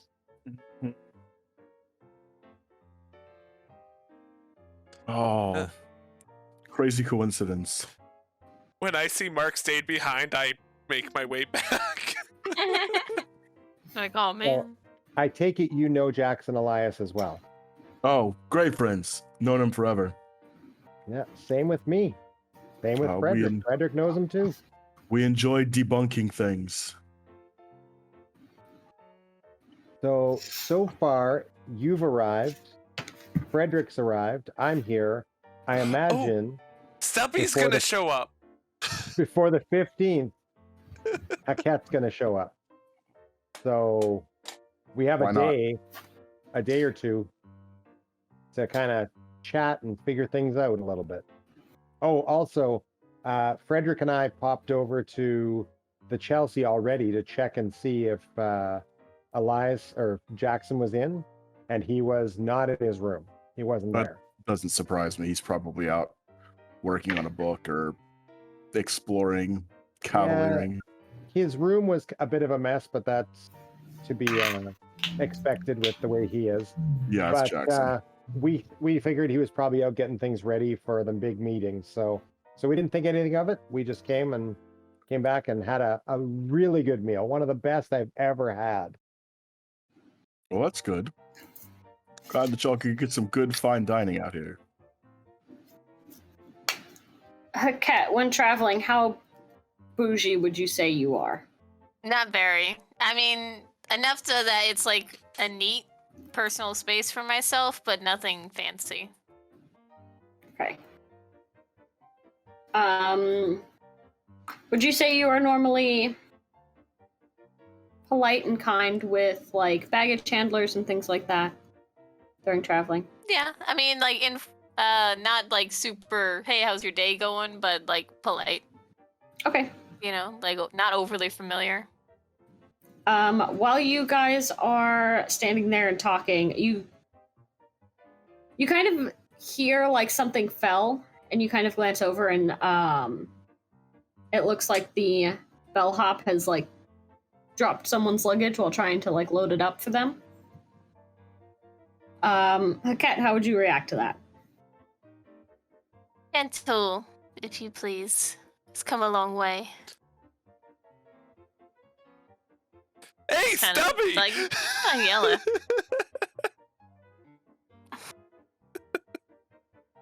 I'd say you're close enough to hear it. I must not have heard that. She's not going to respond. She just not even glance in your direction. Obviously, just had some sort of stroke. She must have not heard us. Well, me. Let me try. Haket! Haket! Oh, and the gang is all here. Mark and Mr. Sebastian, Good to see you again. the large one. You came a long way. How did you travel? By By boat, I boat. assume? Yes. Yes, the font of life. Charming Really? little vessel. Yes. I assume you did a little research before you came? On what? Oh, maybe some newspaper articles that about the Carlyle Expedition? I mean, you are an author. I figured you'd view the research.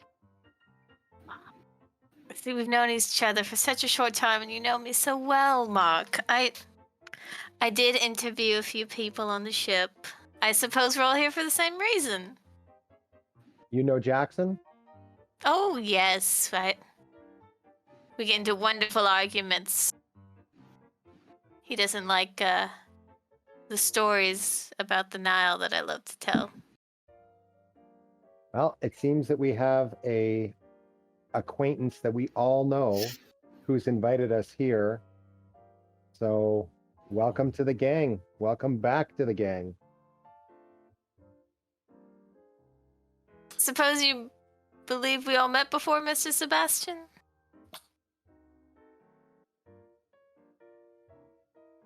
Y'all look familiar Hmm. from a dream. Mm-hmm. I'll admit I was wrong. We weren't all just high. It's fairly unexplainable at the moment. But probably has to do with the fact of having dreams, seeing your published works. How does that bring us Uh, into account? Roll an intelligence, Sebastian. So you've read my books. Yeah, that's a very a 27. Okay. Mm. You would vaguely know Haket just because her works were very popular in the Americas. What are For your the like fantasy stories? aspect, if I remember Mhm. correctly. I say I don't think they'd be your genre, but you've probably seen them. Huh. Um, You potentially would have however, heard the of other me. two,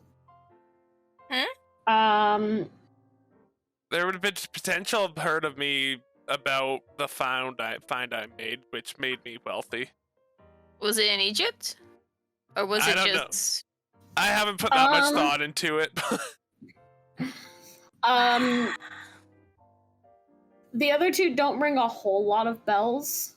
Mark, you definitely like, other than None. meeting him once in a Exactly. dream, never. I'm sure You have Jackson no recollection of him. brought y'all And up at then- some point, and that's where it comes from. You know, deep-seated memories you don't think about in your waking moments. Sure.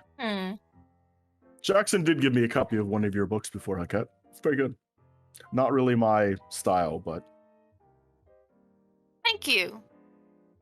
I would say I'm a fan of Jackson's work as well, even though I disagree with his practice. Shall we get tea?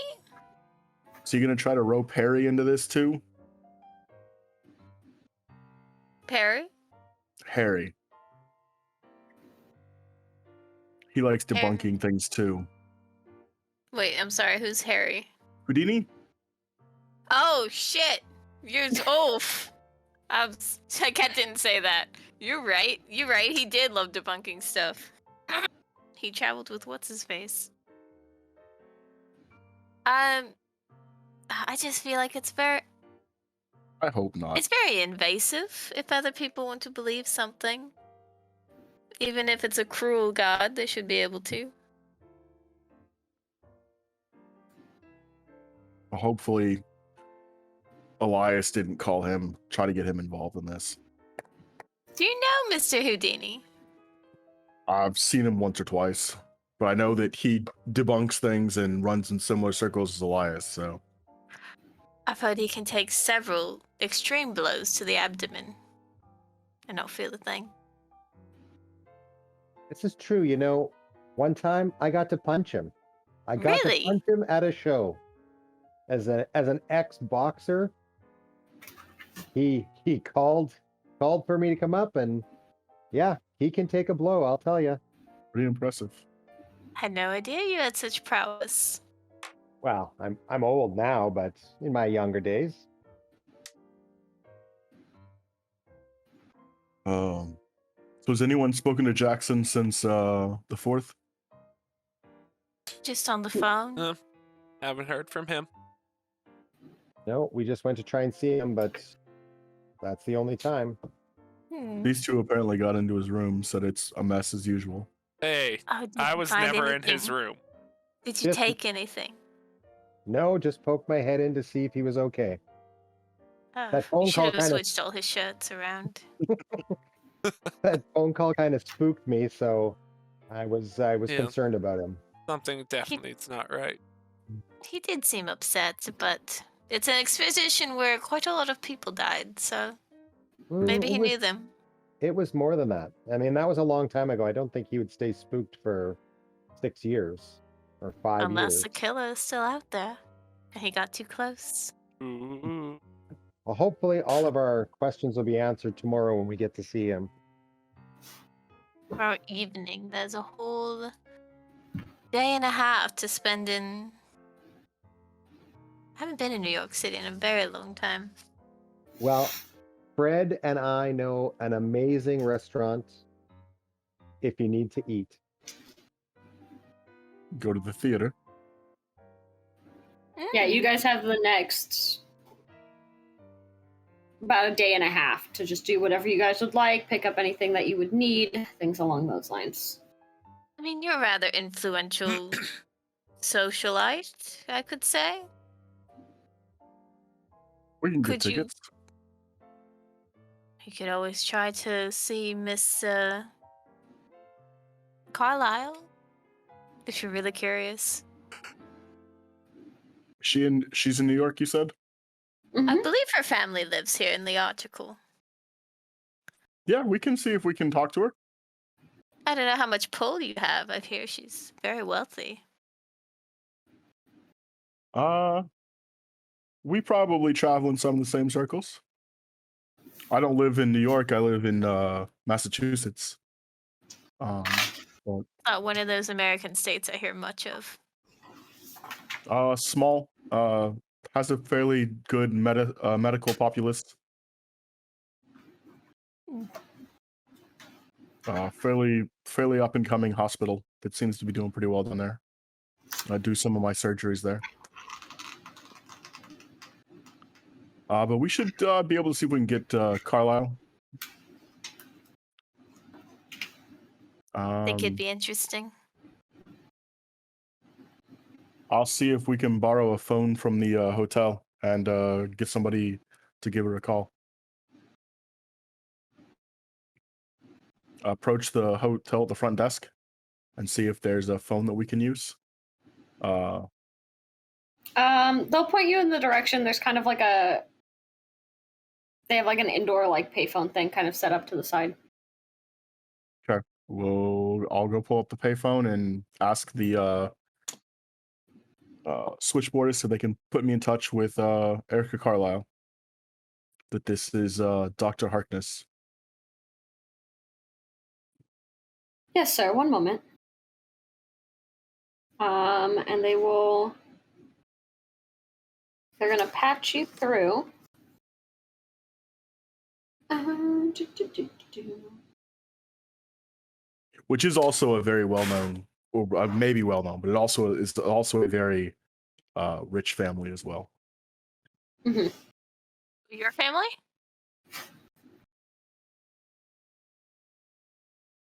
How exciting! Actually, I my wonder if you wife's can really do it. my wife's family might actually have more pull. Look at my character.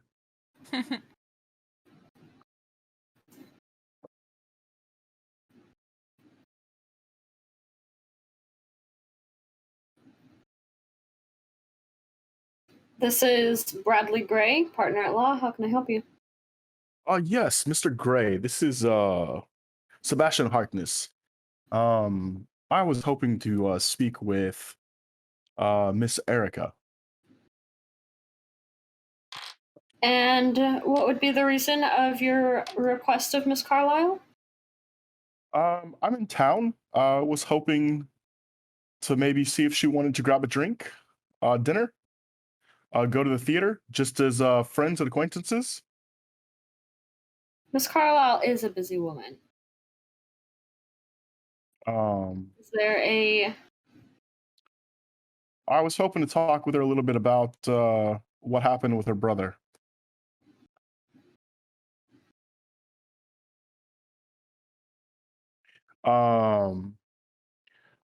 She may also know my wife's family, the Astors. Yes, their name sounds familiar. Very well. I will speak to Miss Carlyle and see if we can arrange a meeting. I very much appreciate it. And where are you staying at the moment? Currently, I'm staying at the Grand Hotel. New Grand Hotel. Grandview Hotel on Broadway and 31st. Do you have the penthouse suite? No.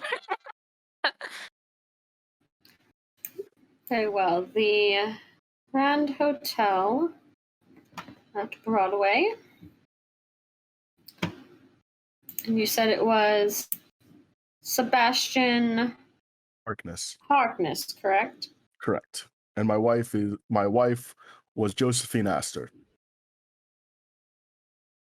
All right. If I'm able to get you a meeting with Miss Carlyle, I will phone you and let you know. I appreciate it. Thank you very much. Have a great day. Thank you. The Astors were land moguls in New York, by the way. Yep. Oh, like real people? Yes. Well more played, research into- Sebastian. Well played. Was that a success? I mean, if you have 99 in resource in credit, I figure I should at least have a reason for having that much money. Okay. And the large one. Yeah, the I reason you suppose. were the So- one that called and you have that is the only reason that he has agreed. Oh, I'm sure. Yeah. Mostly So- to my wife's name, I'm sure. The reason I am rich, I'm going to say I discovered a ship filled with like ancient Spanish gold off the Florida coast.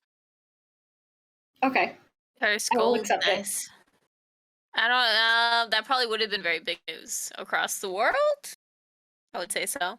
Probably. I mean, they might not have written very many articles on it, but Yeah. it would have been noted in the newspaper. Yeah. Okay. So. Oh, I do remember. So long ago, you found that gold. I did. Yeah, Slid into so- the bottom. My family is oil rich, and my wife's family is real estate rich from New York. And you, Mr. Mark, are you secretly wealthy as well? I am not, but I secretly enjoy Fred's wealth. Actually, I don't secretly enjoy Fred's wealth. I outrightly enjoy Fred's wealth. He's quite blatant about it. Well, I mean, you it's share only been a couple days, but oh, destiny together. Why not? share money as well. It's fun sometimes showing someone the other side of life. Well, and he's very generous, and I was very happy to accept. You should have saw my room before I was able to bunk with Fred. Oh my goodness. Didn't even have a toilet. I mean, it was nice compared to what, but no bathroom. And then I come up here, penthouse, there's bathrooms everywhere. I mean, this is the life. Filled with a bathroom. Just filled with bathrooms. There's 1 bedroom and 7 bathrooms. It's insane. All the plumbing in one room. It's amazing. While they're talking, Sebastian goes up to the front desk, gets a postcard, and writes a quick postcard to his wife and has them send it off for him. Okay, not a problem. Easy enough. I won't even bother with money because you just blink.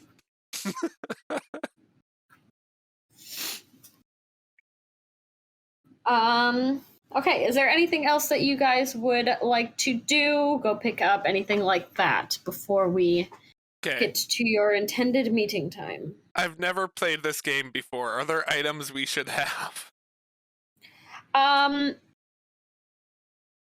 You don't have them in your inventory right now, but I would probably say that you guys would all at least carry some sort of like small pistol. Haket, you might have like one of those like little purse-sized pistols on you. My handgun skill is like 10. It's pretty shitty. Firearms is 10. Yeah. Handgun is 20. You may just have 70. like one of those small little like purse handguns. Just the tiny little pistols. Just in case kind of thing. That's expensive. But I am in America. It'd be weird if I didn't have a gun, right? But this is America. I'm going to say you guys all will have at least pistols and things like that. But if there's any like shopping you want to do, picking up really anything, it's not that you'll necessarily need anything right now. It's more I just want to make sure you guys are good before we continue, and I jump you guys up again. Yeah, without knowing why Jackson has us here, I wouldn't be going looking for anything specific. Yeah. Frederick, coming from Florida, would have probably by this point, got a jacket. Okay. I will say that you are able to find a jacket easy enough. In whatever style and color. In like shorts and the t-shirt. Yep, completely. I could say that you could get outfitted for the January Manhattan weather properly. Because you have been getting some odd looks for the way you're walking around. Had Mark help me pick stuff out. Yeah, we would have had that get an taken extra care of coat. early. So I think I only have one winter outfit because I'm from Egypt. So Okay. I'll get like another one just in case, a backup outfit. Not a problem. Easily done. And I guess a small pistol. That's not the command. All right. Yeah, Sebastian would be wearing a hat, 3-piece suit, and dressed to the nines. With an overcoat for the weather. As expected. All right, so the time for your meeting is slowly approaching, and you guys go ahead and make your way over to the Hotel Chelsea for room 410 at 8 p.m. Mark and I have a private chauffeur at this point. Jesus Christ. Do they have those little horse-drawn carriages that they'll have like rolling around during Christmas time? Some of them, yeah. You can see they're kind of starting those up. Would you like to take one, Haket? It would be such a wonderful way to see the city. I'll get us a horse-drawn carriage to the Chelsea. Yes. Easy enough to do. The driver helps you up into your carriage. It's drawn by a almost solid white horse, or Clyde. It looks more like a Clydesdale, but the tufts at the bottom of his feet are like solid black. Ooh. But he's mostly just white. Goodness. Such a large horse.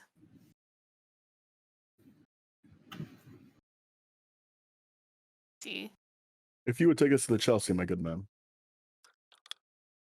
Right away, sir. And he takes off with you guys, slowly meandering through the streets of Manhattan towards the Chelsea.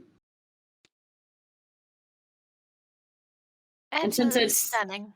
Since it's this time of day, you can see all of the lights outside are coming on, and the streets are livening up for more of the evening affairs. Oh, is this where people sneak off to those little underground places? Because you can't Probably. drink here. Oh. Prohibition. Do you think it's a good idea?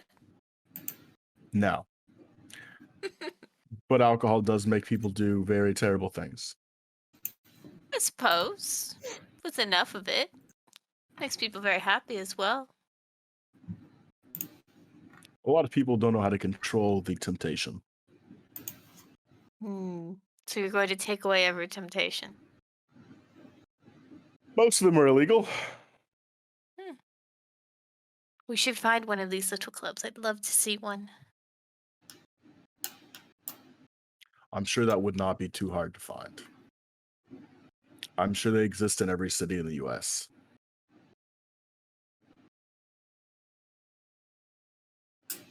I'm sure that Frederick has already been to one and knows where several are. You're right. That might ruin it, actually. He may have even managed to find opium dens since he's been here. Goodness. Frederick just has a little notebook of every place in the city. This one had the best opium. This one had the best vodka. This one... He has code words, how you get in, what you the order. handshake. He has his own little personal pub crawl of speakeasies. He knows Al Capone by name, they're on I a first name basis. I don't know if I'd go that far. Oh. We give him enough time here, he's going to have his own speakeasy. Ooh. Okay, I'm assuming they beat us there in a car. Yeah. We're clippity-clopping. So as you guys pull up in your carriage, you can see that Mark and Frederick are waiting outside for your arrival. Oh, you missed out on a wonderful view of the city. Daintily step down. And the driver again just kind of helps you out and everything. I'd much Thank rather you. ride Very in comfort. We'll stick with the nice over tip and tip him a 5. Nice. All right. Some point we need to tip 100. Telling you, All we're right. gonna get kidnapped by the mob for ransom. You guys are at the Hotel Chelsea. You know where you are supposed to go. It's easy enough to get up there. Mark and I know the way. We've been there. Since they know the way, they have been to the room once before. They are able to lead you without issue. Lead the way. I guess gonna do one quick glance around, just kind of thinking of that shadowy fog and the figures before, especially as night was creeping in, to see if she notices anything funky. Make a spot hidden for me. Just kind of now that we're all together. Ooh, 11. You don't notice anything. Okay. Seems just like a chilly January evening in New York. Nothing seems out of the ordinary. Very well. Okay, All right. continue on. You guys are all at the door. What would you like to do? Oh, the door for Jackson's? Mm-hmm. Knock, Knock. Everyone goes there and hits the door. Ow. Ow. Ow. Okay. I have leash I burn need on you my ankle guys- and I just bumped it. Ooh. I need you guys to make a listen roll for me. However, you will only succeed at hard difficulty. So that's half of the half. So you have to get at least half. Oh, okay. Okay. A listen check? For a listen. Ooh, that's Oh, pretty fuck. good. What's my listen? Ooh, hey, I did really My good. listen is 20. I got 12. So close. My listen That's is fine. 20 and I got 20. My listen is 70 and I got 25. Ooh. Okay. Oh, you're a good listener. That's nice. That's real sweet. Why are none of these checks in Egyptian? Damn it. Can we do some Latin? Do you have Latin as a skill? I do. Nice. Nice. How good's your Latin? 50. I don't have Latin. Mine's 46. He's a little more fluent than you are. Just slightly. He's got You the know. accent down better. Doctor.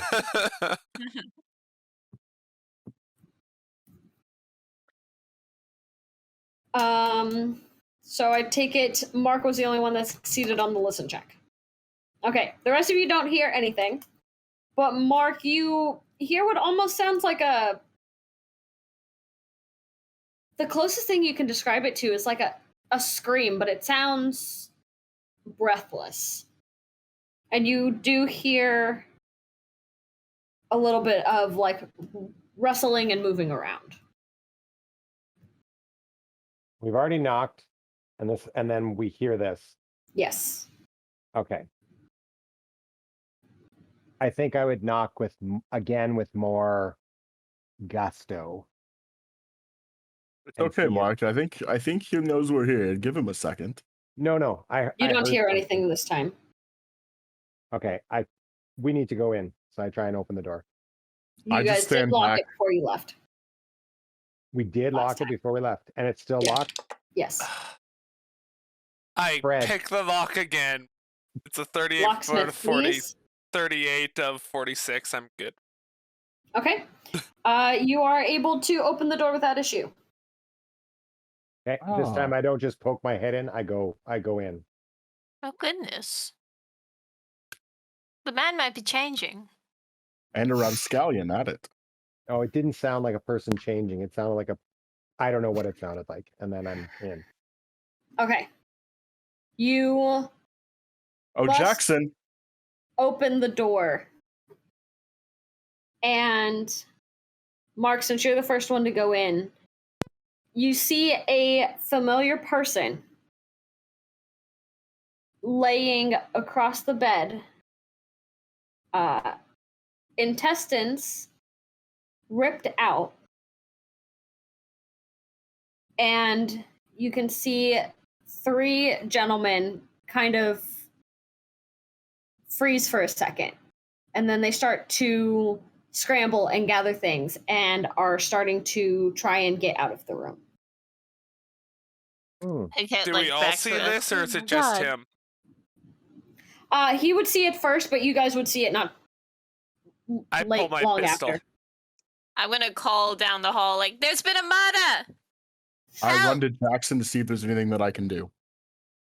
As you do that, the murderers are starting to flee and run out the window. The window. Mhm, We're on the- onto we're a on- When fire they escape. start to Oh, flee, damn. I try to shoot one in the leg to slow them down. Okay.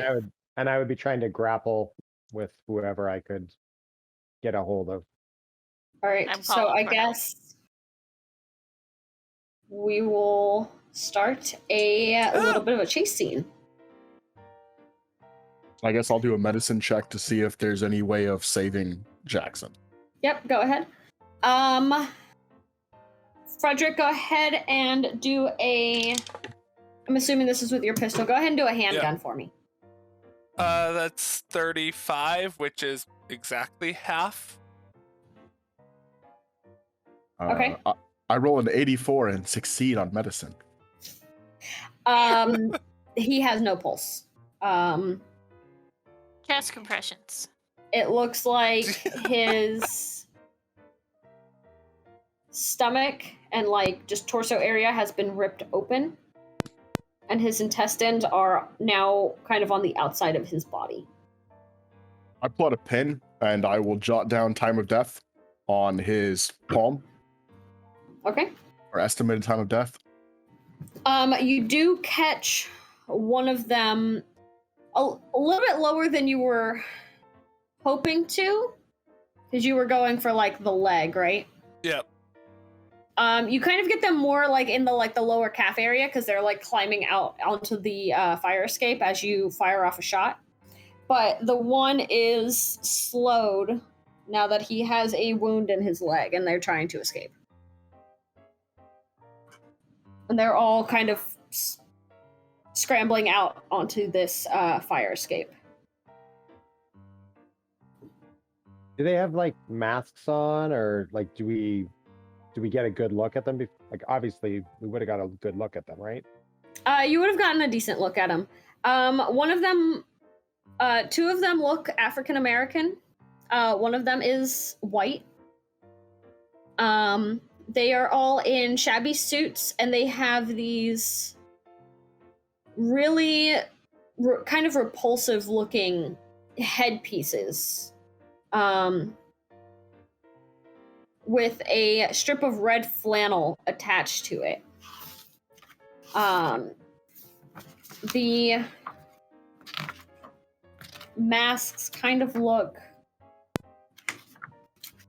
almost... Let me see if I can get a better description for you. 1 second. I lost the page.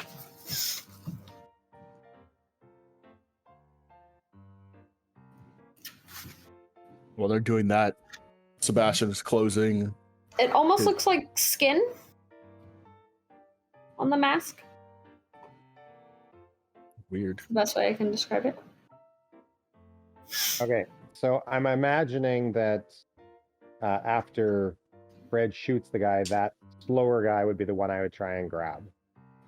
Okay, they Yeah, are please all go still after trying to them. make their way down the fire escape. The first two have gotten a little bit of a head start on the one that was shot, so they're not really waiting for him to catch up. Okay. But you can kind of hear. So you run to the fire escape and you can see it looks very narrow and rickety, and it is covered in ice because it is very early January, and there is a little bit of extra snowfall coming down right now. You watch as... Actually, let me see. Oh, yeah.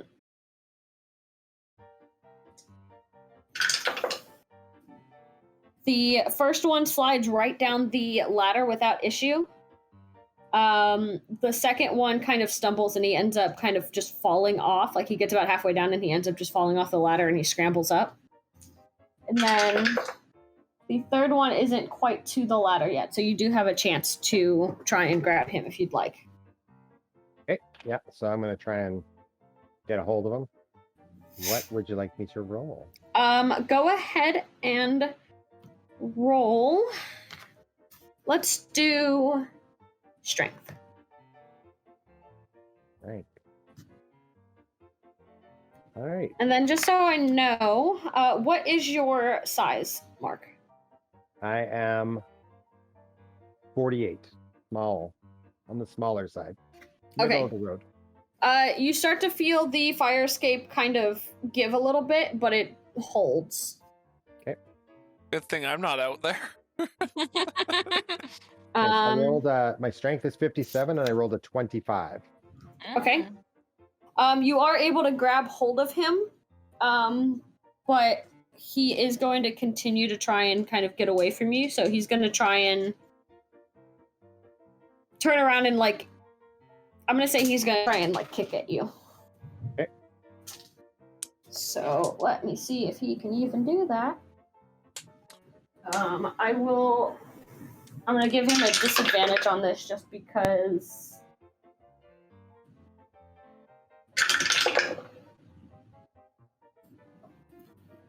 My dice are rigged.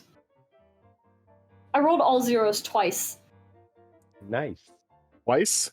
Really? Twice. I rolled Wait, all is zeros. it 0 or 100? That's 100. That's 100. That's 100. He That is meant to fail sucks. this terribly. Twice. Just means it's And I gave meant to him be. disadvantage. And I went, okay, well, like, he fails, but let me just see what his other roll would have been. I rolled it twice. Damn. Should be a He cleric goes for to next try campaign. and... He goes to kick you and somehow breaks his other leg. He goes to kick, but because it's icy, Slippery. he loses any of that footing or like purchase he had to be able to get that strength to actually kick out at you, and it ends up just being like he kind of like does like a belly slide a little bit, but you're holding him, so he extends a little bit, and like that's it. Aw. Okay. Little He penguin. just goes, eh. That would But be the he's first. still struggling to, like, he's still trying to kind of fight it. But Those would be the first nat hundreds of the game. Okay, by so your keeper. I think Ooh. because he's struggling, I'd probably try and like knock him out with like a punch or something. Okay. For that, let me pull up the sheets one more time, just so I can give you an accurate what I would like you to do. Because I want to make sure it's on here before I tell you to roll something. Yep.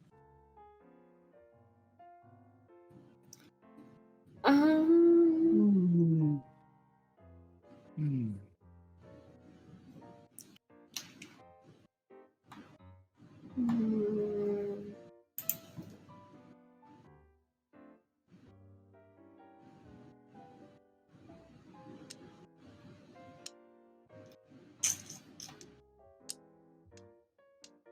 It is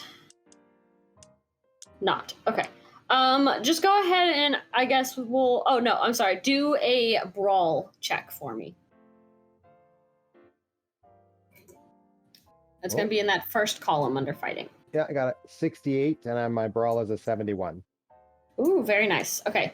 Yeah, you are able to make purchase with him. Go ahead and do a...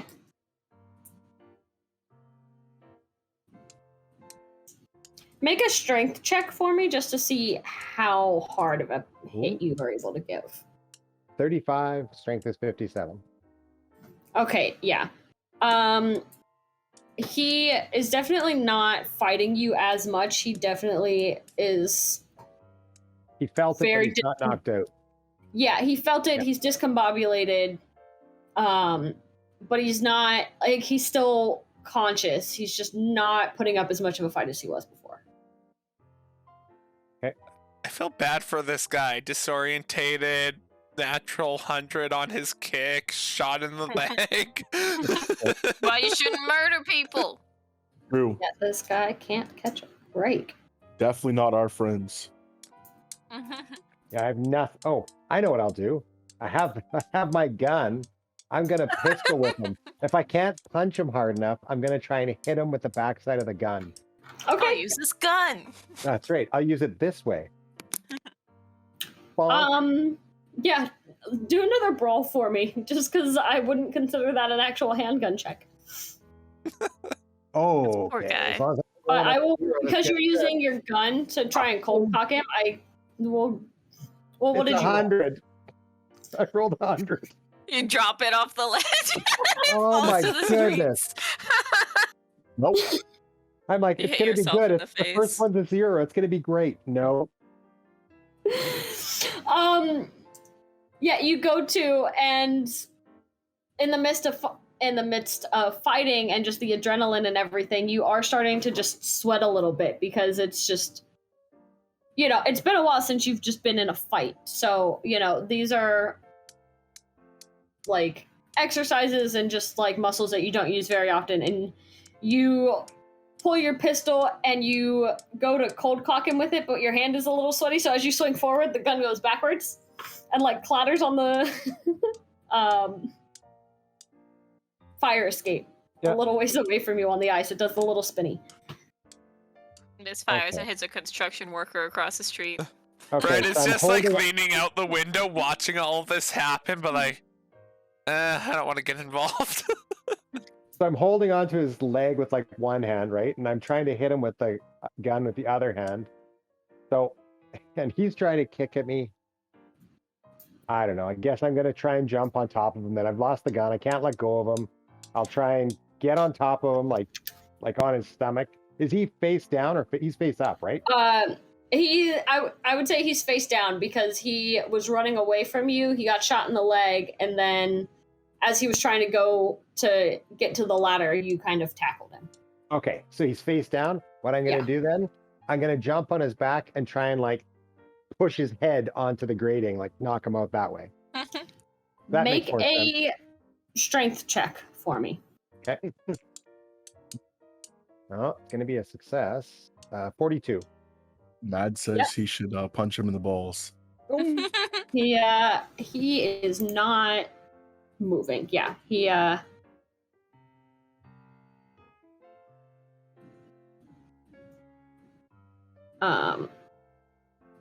like he hits once and you get that really loud thump, and then you just kind of feel like all of the fight just kind of go limp. Okay, so then I'm trying to drag him back into the room. Okay. And I'll be like, Fred, want to help me pull him back through the window? Sure. And I grab the guy by the scruff of his neck. Fix him up like nothing.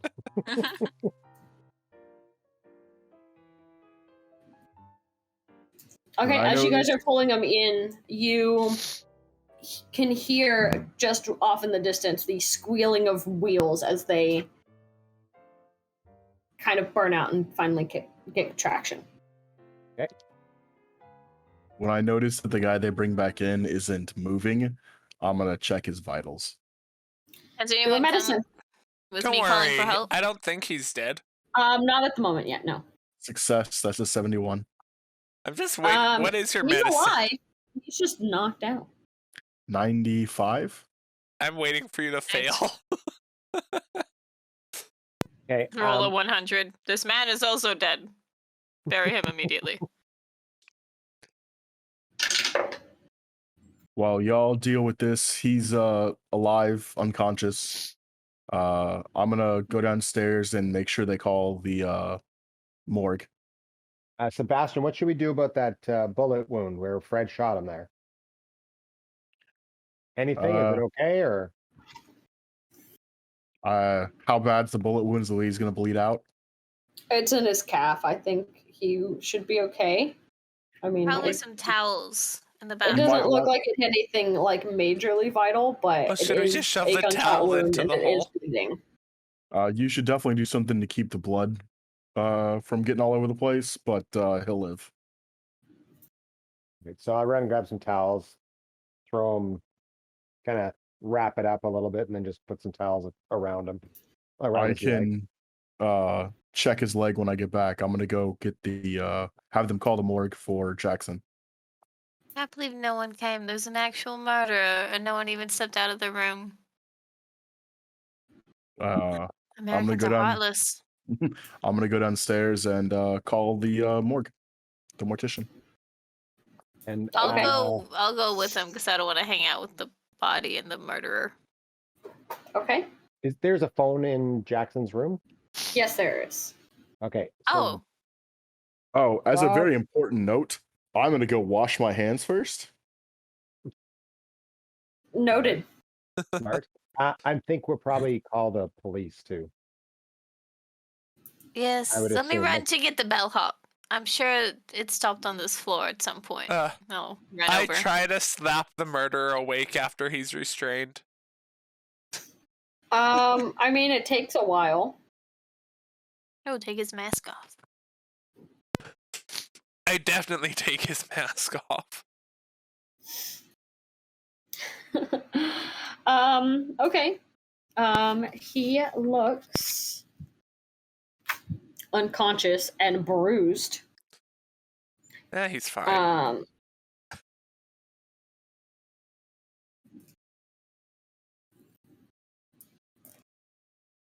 But you can see that this is the white gentleman that you noticed out of the three.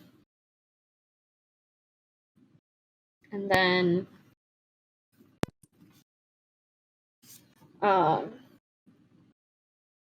Again, he's in that shabby suit. He had a very gross looking mask on. And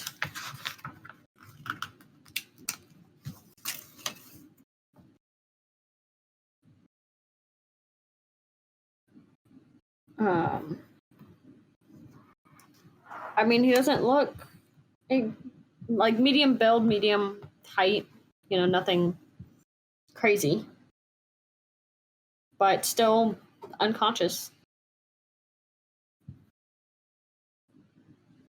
So you're trying to wake him up, Fred? Slap. Slap. Slap. You just beat this man to death.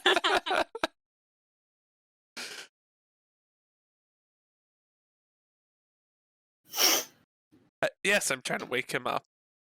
Slap. As you're trying to wake him up, do a spot hidden for me.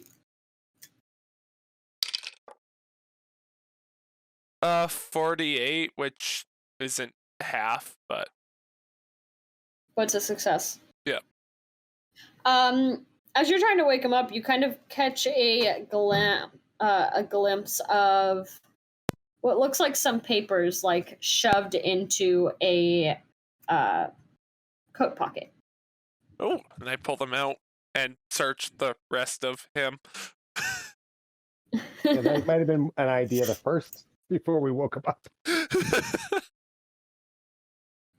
He's kind of groggy, and you can kind of see that he's maybe slowly waking up, but it will take a second. So what do we find on his body? That's really all on you his person. find.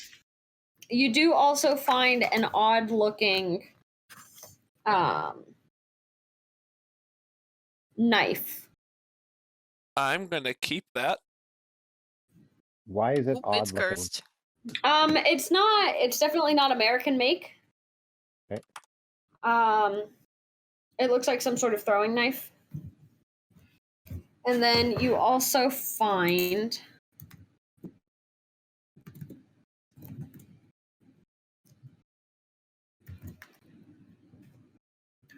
a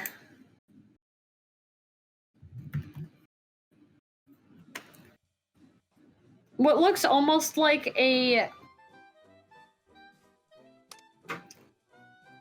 almost looks like a machete. Very large knife. Not unusual to find in Florida. I say to Mark, the police don't need to know about this. So you know what to write in your inventory. The machete is called a panga, Panga. And you also have an African throwing knife. Panga? Yes.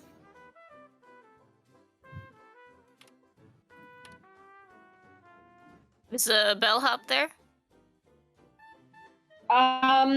You can hear the elevator, but it looks like it might be coming. Oh. You're not sure if it's coming up or down, but they're not readily at the floor you're on. And also, what was on the papers we found? So you find 3 papers on him.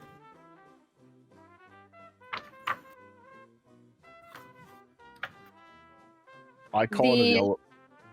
Go ahead. First one is a photograph. The second one is a business card that says Emerson Imports with a address and a phone number. And on the back, it has a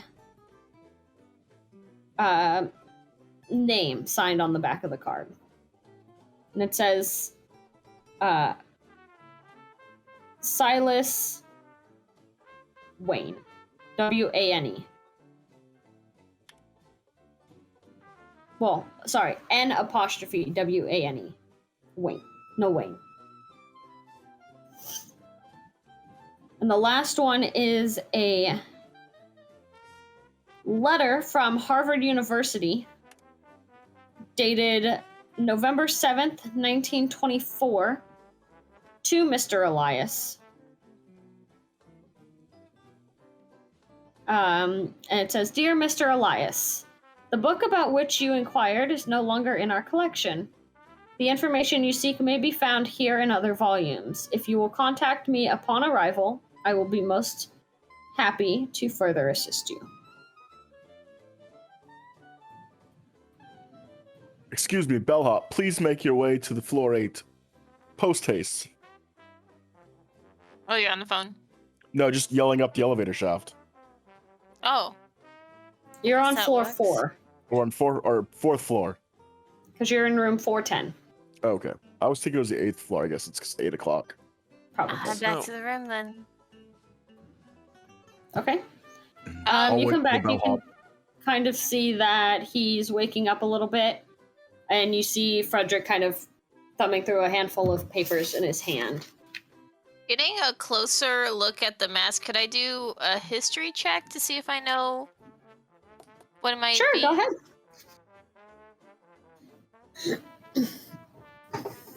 Oh, damn. I don't think my history is that good. I got an 80.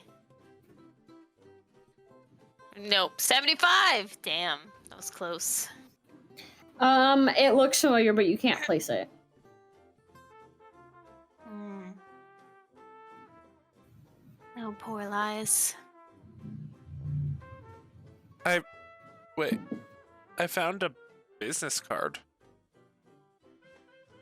Let me look at it. Imports. Suppose we wouldn't have to give it a ring? Well, once we're out to fair, of course. What's the photo of? The photo looks like it is of a couple of ships.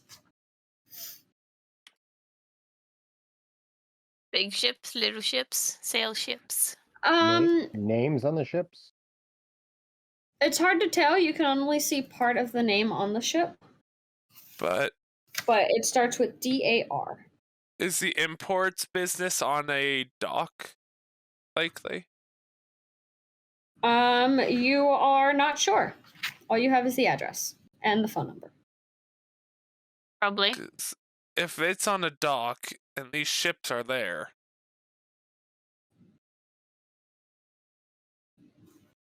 connections. So that's what he was doing. He was taking pictures of ships, and then these people came to murder him. Maybe there's something on those ships. Maybe. Something about a cult? I mean, this fellow is wearing rather strange attire. Elias also seemed to be looking for some books from Harvard. Oh, he's always looking for books. That wouldn't get someone murdered. Depends what they're about. The bellhop arrive yet? Yeah, he's there. Excuse me, my dear man. We've had. Is there anybody in the car with him? Not at the moment. It looks like he's headed back down to the lobby. Excuse me, young man. We've had a murder in room 4. Yeah. What's the 410. in 410? Time of death is just after 8 o'clock. We need to get the coroner out here, and the police to report a murder.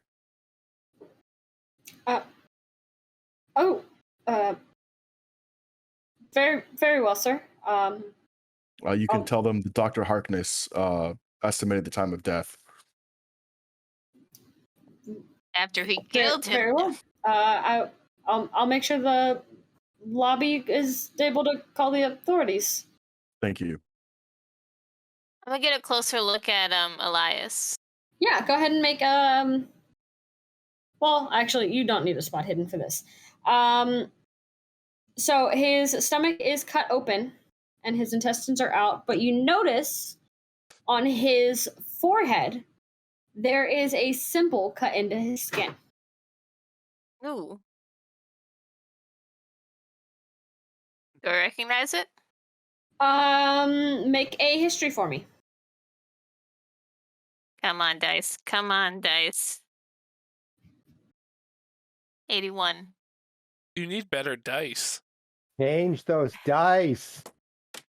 Fine. Yay! She could pull out the good dice. You are not sure, but it is all symmetrical. So the best way I can describe what this looks like is if someone drew a very almost rudimentary like flower design, like the petals all symmetrical in the center of the head, and they're both in like these large parentheses that are kind of like carved into the forehead.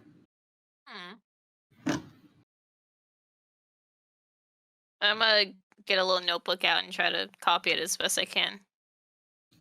For your reference, I am going to send it to you guys on our Discord. And Yeah. you happen to notice in pen scratched on his hand, The time of POD 8. What very helpful murderers, you know? Okay. Not everyone does that nowadays. Oh, it's the wrong box. Mm. This is lively music for murder. I love it. I'm sorry, I didn't have any 1920s murder soundtracks. No murder music for the 20s? I did not have murder music for today. What a shame. My music Indeed. keeps cutting out. I don't get to hear the music. That's okay. Every once in a while it'll pop back on. Oh, there it is. Do my black sparkly dice. I got it to crit miss. That means it's lucky. It's a little better. Was it less than 75? It was a 61. So you know that would have succeeded. Okay. Exactly. So I don't find anything else on Elias's body. Not on Elias, no. Yeah. What? Oh, what about in Elias? I'm sorry. If you would like to search, you may. I would like to No. walk in while he's digging through his intestines or stomach. I'm not doing it. Oh, maybe he put something in his mouth. You should open that up and look. Where's Sebastian? He's the doctor. He can do it. I'm not touching a dead body. Why don't you ask the live one then? Is he awake? He hasn't come around yet. Sebastian walks back in the room. Sebastian. Yes. We have something to ask you to do. How can't you ask him? Well, first you recognize this symbol carved into his forehead. Make a history check. You have good history, right? We're about Right. to find out. Oh, That is no. That fails miserably. It rings no bells for you. okay. So Mark was just saying there might be something in his mouth. I'll check his mouth. Actually, his wording is, what if something is in the body? You wouldn't put anything anywhere else. I'll feel the mouth and then the throat to see if he tried to swallow something. You never know where some people want to shove things. It doesn't feel like it, no. It does not appear like he has anything hidden in his mouth or throat. Was the cut? Can you tell if it was made after he died or before? Was he tortured? Were the cuts post-mortem or They do not look post-mortem, no. It kind of No. looks like it happened during. it looks like they From were your best they medical guess. were cutting him open while they were carving it into his head. Oh, he was tortured. Oh. What a terrible way to die. And my He's gonna character is piss wearing off. has gloves on now because he's would have kept them in his pocket just for whenever. You're just Emergency always ready. gloves. I think I punched the guy that's coming a little bit coming to again, just out of anger, knowing that he did this to our friend. He is back out cold. That's I'm exactly. gonna say because he was Ah. barely coming to. Well, back Did to you kill this, and I him? start slapping him to try to wake him up again. That is gonna I- take a while. This But you is- guys do have the room to yourselves for now, I guess, until the authorities actually are able to get here. Let's Does try to the look through his doctor think of things. me just slapping an unconscious man? Okay. Oh, yeah. Stop If hitting you're him. gonna go through any of his things, go ahead and make spot hidden checks for me. All right, new dice. Oh. Who dis? 28. Spot hidden is 25. I got a Oh, 77. My spot hidden's an 80. Oh, great! I thought you were got. slapping the cultist. Don't be Ah, his right. hero. Okay. Hit, cat, hit. I'm gonna Ooh. go through Elias's purse effects on him. I'm gonna check his shoes. I'm gonna check his pockets. I'm gonna look in his shirt. Wallet. Okay. So among his things, you find a couple of business cards. This is on Jackson, right? On his body. Yes. Okay. The first one, it says it's for an Edward Gavigan, and it is very elegantly engraved. And it says the Penhue Foundation, and it gives you an address.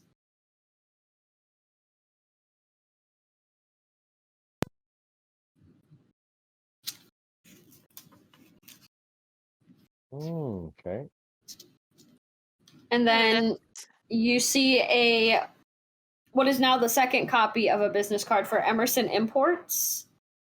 And it looks pretty ordinary, but you can see after studying it for a little bit in Elias's handwriting, the name Silas and Wayne is on the back of the card.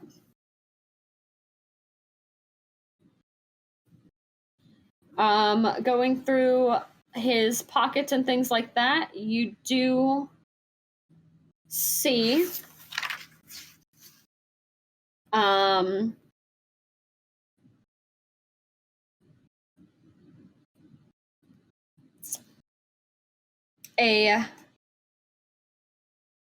let's see, what do you find?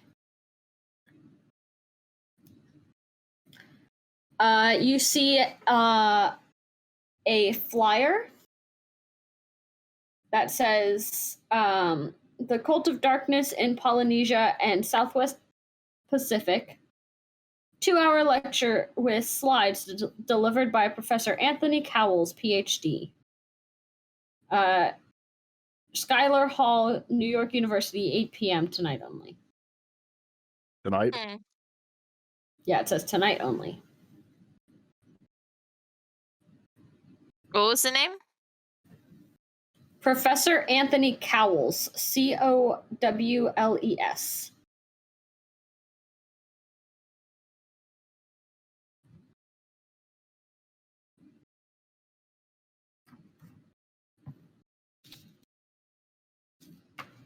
And you find a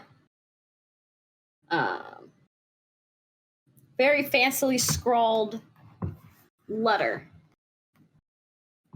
that says Cairo, Egypt, 3rd of March, 1919. And it is addressed to a Mr. Mr. Carlyle, excuse me.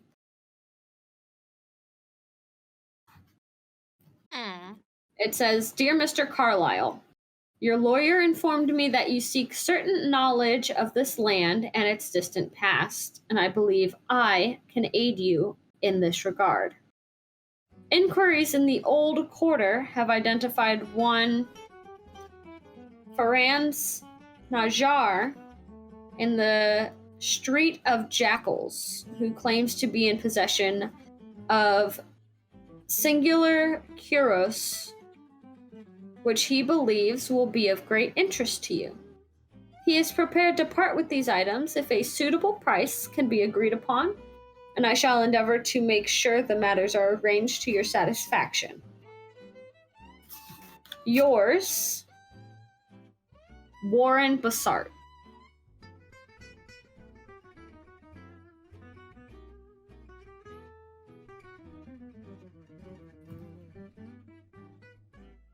BASSART. It's BESART. Okay. Best art. Okay.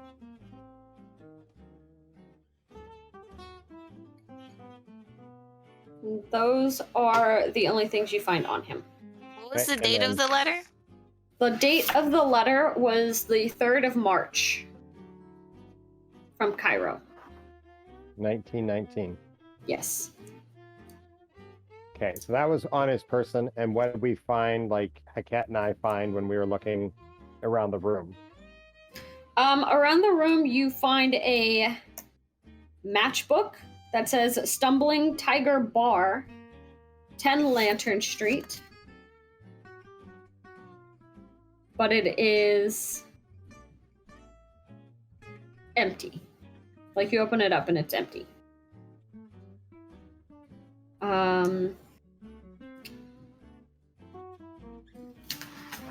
You also...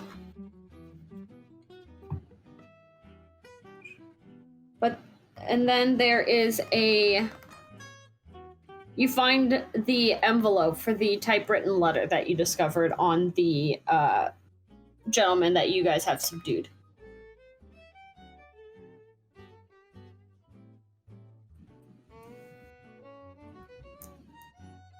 Or that was a typed out letter of the same. Yeah, you can see on the envelope it looks like they, like, with the typewriter, entered the address and everything. None of it was handwritten. Okay. But it matches the letterhead and everything to the Harvard letter. Oh, okay. And it looks like it came from a Miriam Atwright, ATWRIGHT.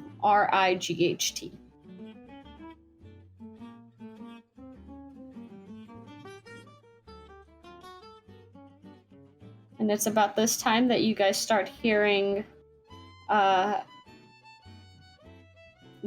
familiar sound of sirens slowly getting closer outside. If y'all have found everything that you think you need to find, one of you should stay here. The rest should go to this 8 p.m. Presentation from Anthony Cowles, because it's tonight. I will go to the presentation. I'll go Yeah, to the more fitting for presentation me. as well. Yeah. For we might as what? well- Here's You a 20. large man should stay here. I'm not a fan of talking to the police. Hmm. With In all case of you your need- investigating and everything, I would say you guys have been in here maybe about a half hour or so. I guess that's what. Here's a 5 in case you need to pay for anything to get into the event. I will take it. I'm giving it to Haket. I'll take it as a gift, so I can make my own way. Thank you. Fine, I suppose I might need help if a crazy cult man tries to stab me. Shall we? Oh, don't worry. I'll let them, and I will go with you. And on that very rude note is where I think we were going to call it for tonight. And we will pick up next time Woo! on Masks of Fate. Masks of Fate. Now we know why it's called Masks of Fate, because we have the masks. Ooh. Now we they're just need to find disgusting. fate. Ha ha ha ha ha. You Very could funny. change your fate, would you? Thank you guys for hanging out with us. This went a little bit longer than I intended for it to this evening, but that is okay. We got through what I wanted to get through for tonight, so that is Woo! a plus. I'm sorry I was late. It was my birthday, and I was at dinner with the family. Happy No So birthday! happy birthday to Happy you. birthday, Cody. I'm glad we were able to do some birthday Call of Cthulhu. Me too. Yes. Yeah, someone died. Hooray! Yay, someone died for your birthday. Woo! Yay! And now you get to The best- investigate a murder. The best Woo! present of all. Murder. Always the best. Murder present. most No, I'm foul. kidding. For legal reasons, that is a joke for any FBI watching me. Always. But thank you guys. We may try and do a Shattered Earth episode tomorrow night. It's just going to depend on scheduling with everyone if we are able to do so. I switch back to beta is rough. But we will find out. I haven't done the Southern accent in a little while, so that's going to be interesting. I'm still afraid Tragic. of that game. It's fine. We're not screwing with your character right now. Through that. But stay tuned for that. If not, we will try and do another Shattered Earth campaign when we can. But we will still continue with Masks of Fate, hopefully next Friday. Yay! Everyone will Sounds good. good to go then. Yep. Works for me. If all So goes till well. then, have a great night, you guys. We'll see you next time. Night. Bye, Bye. everybody. See y'all. Love you.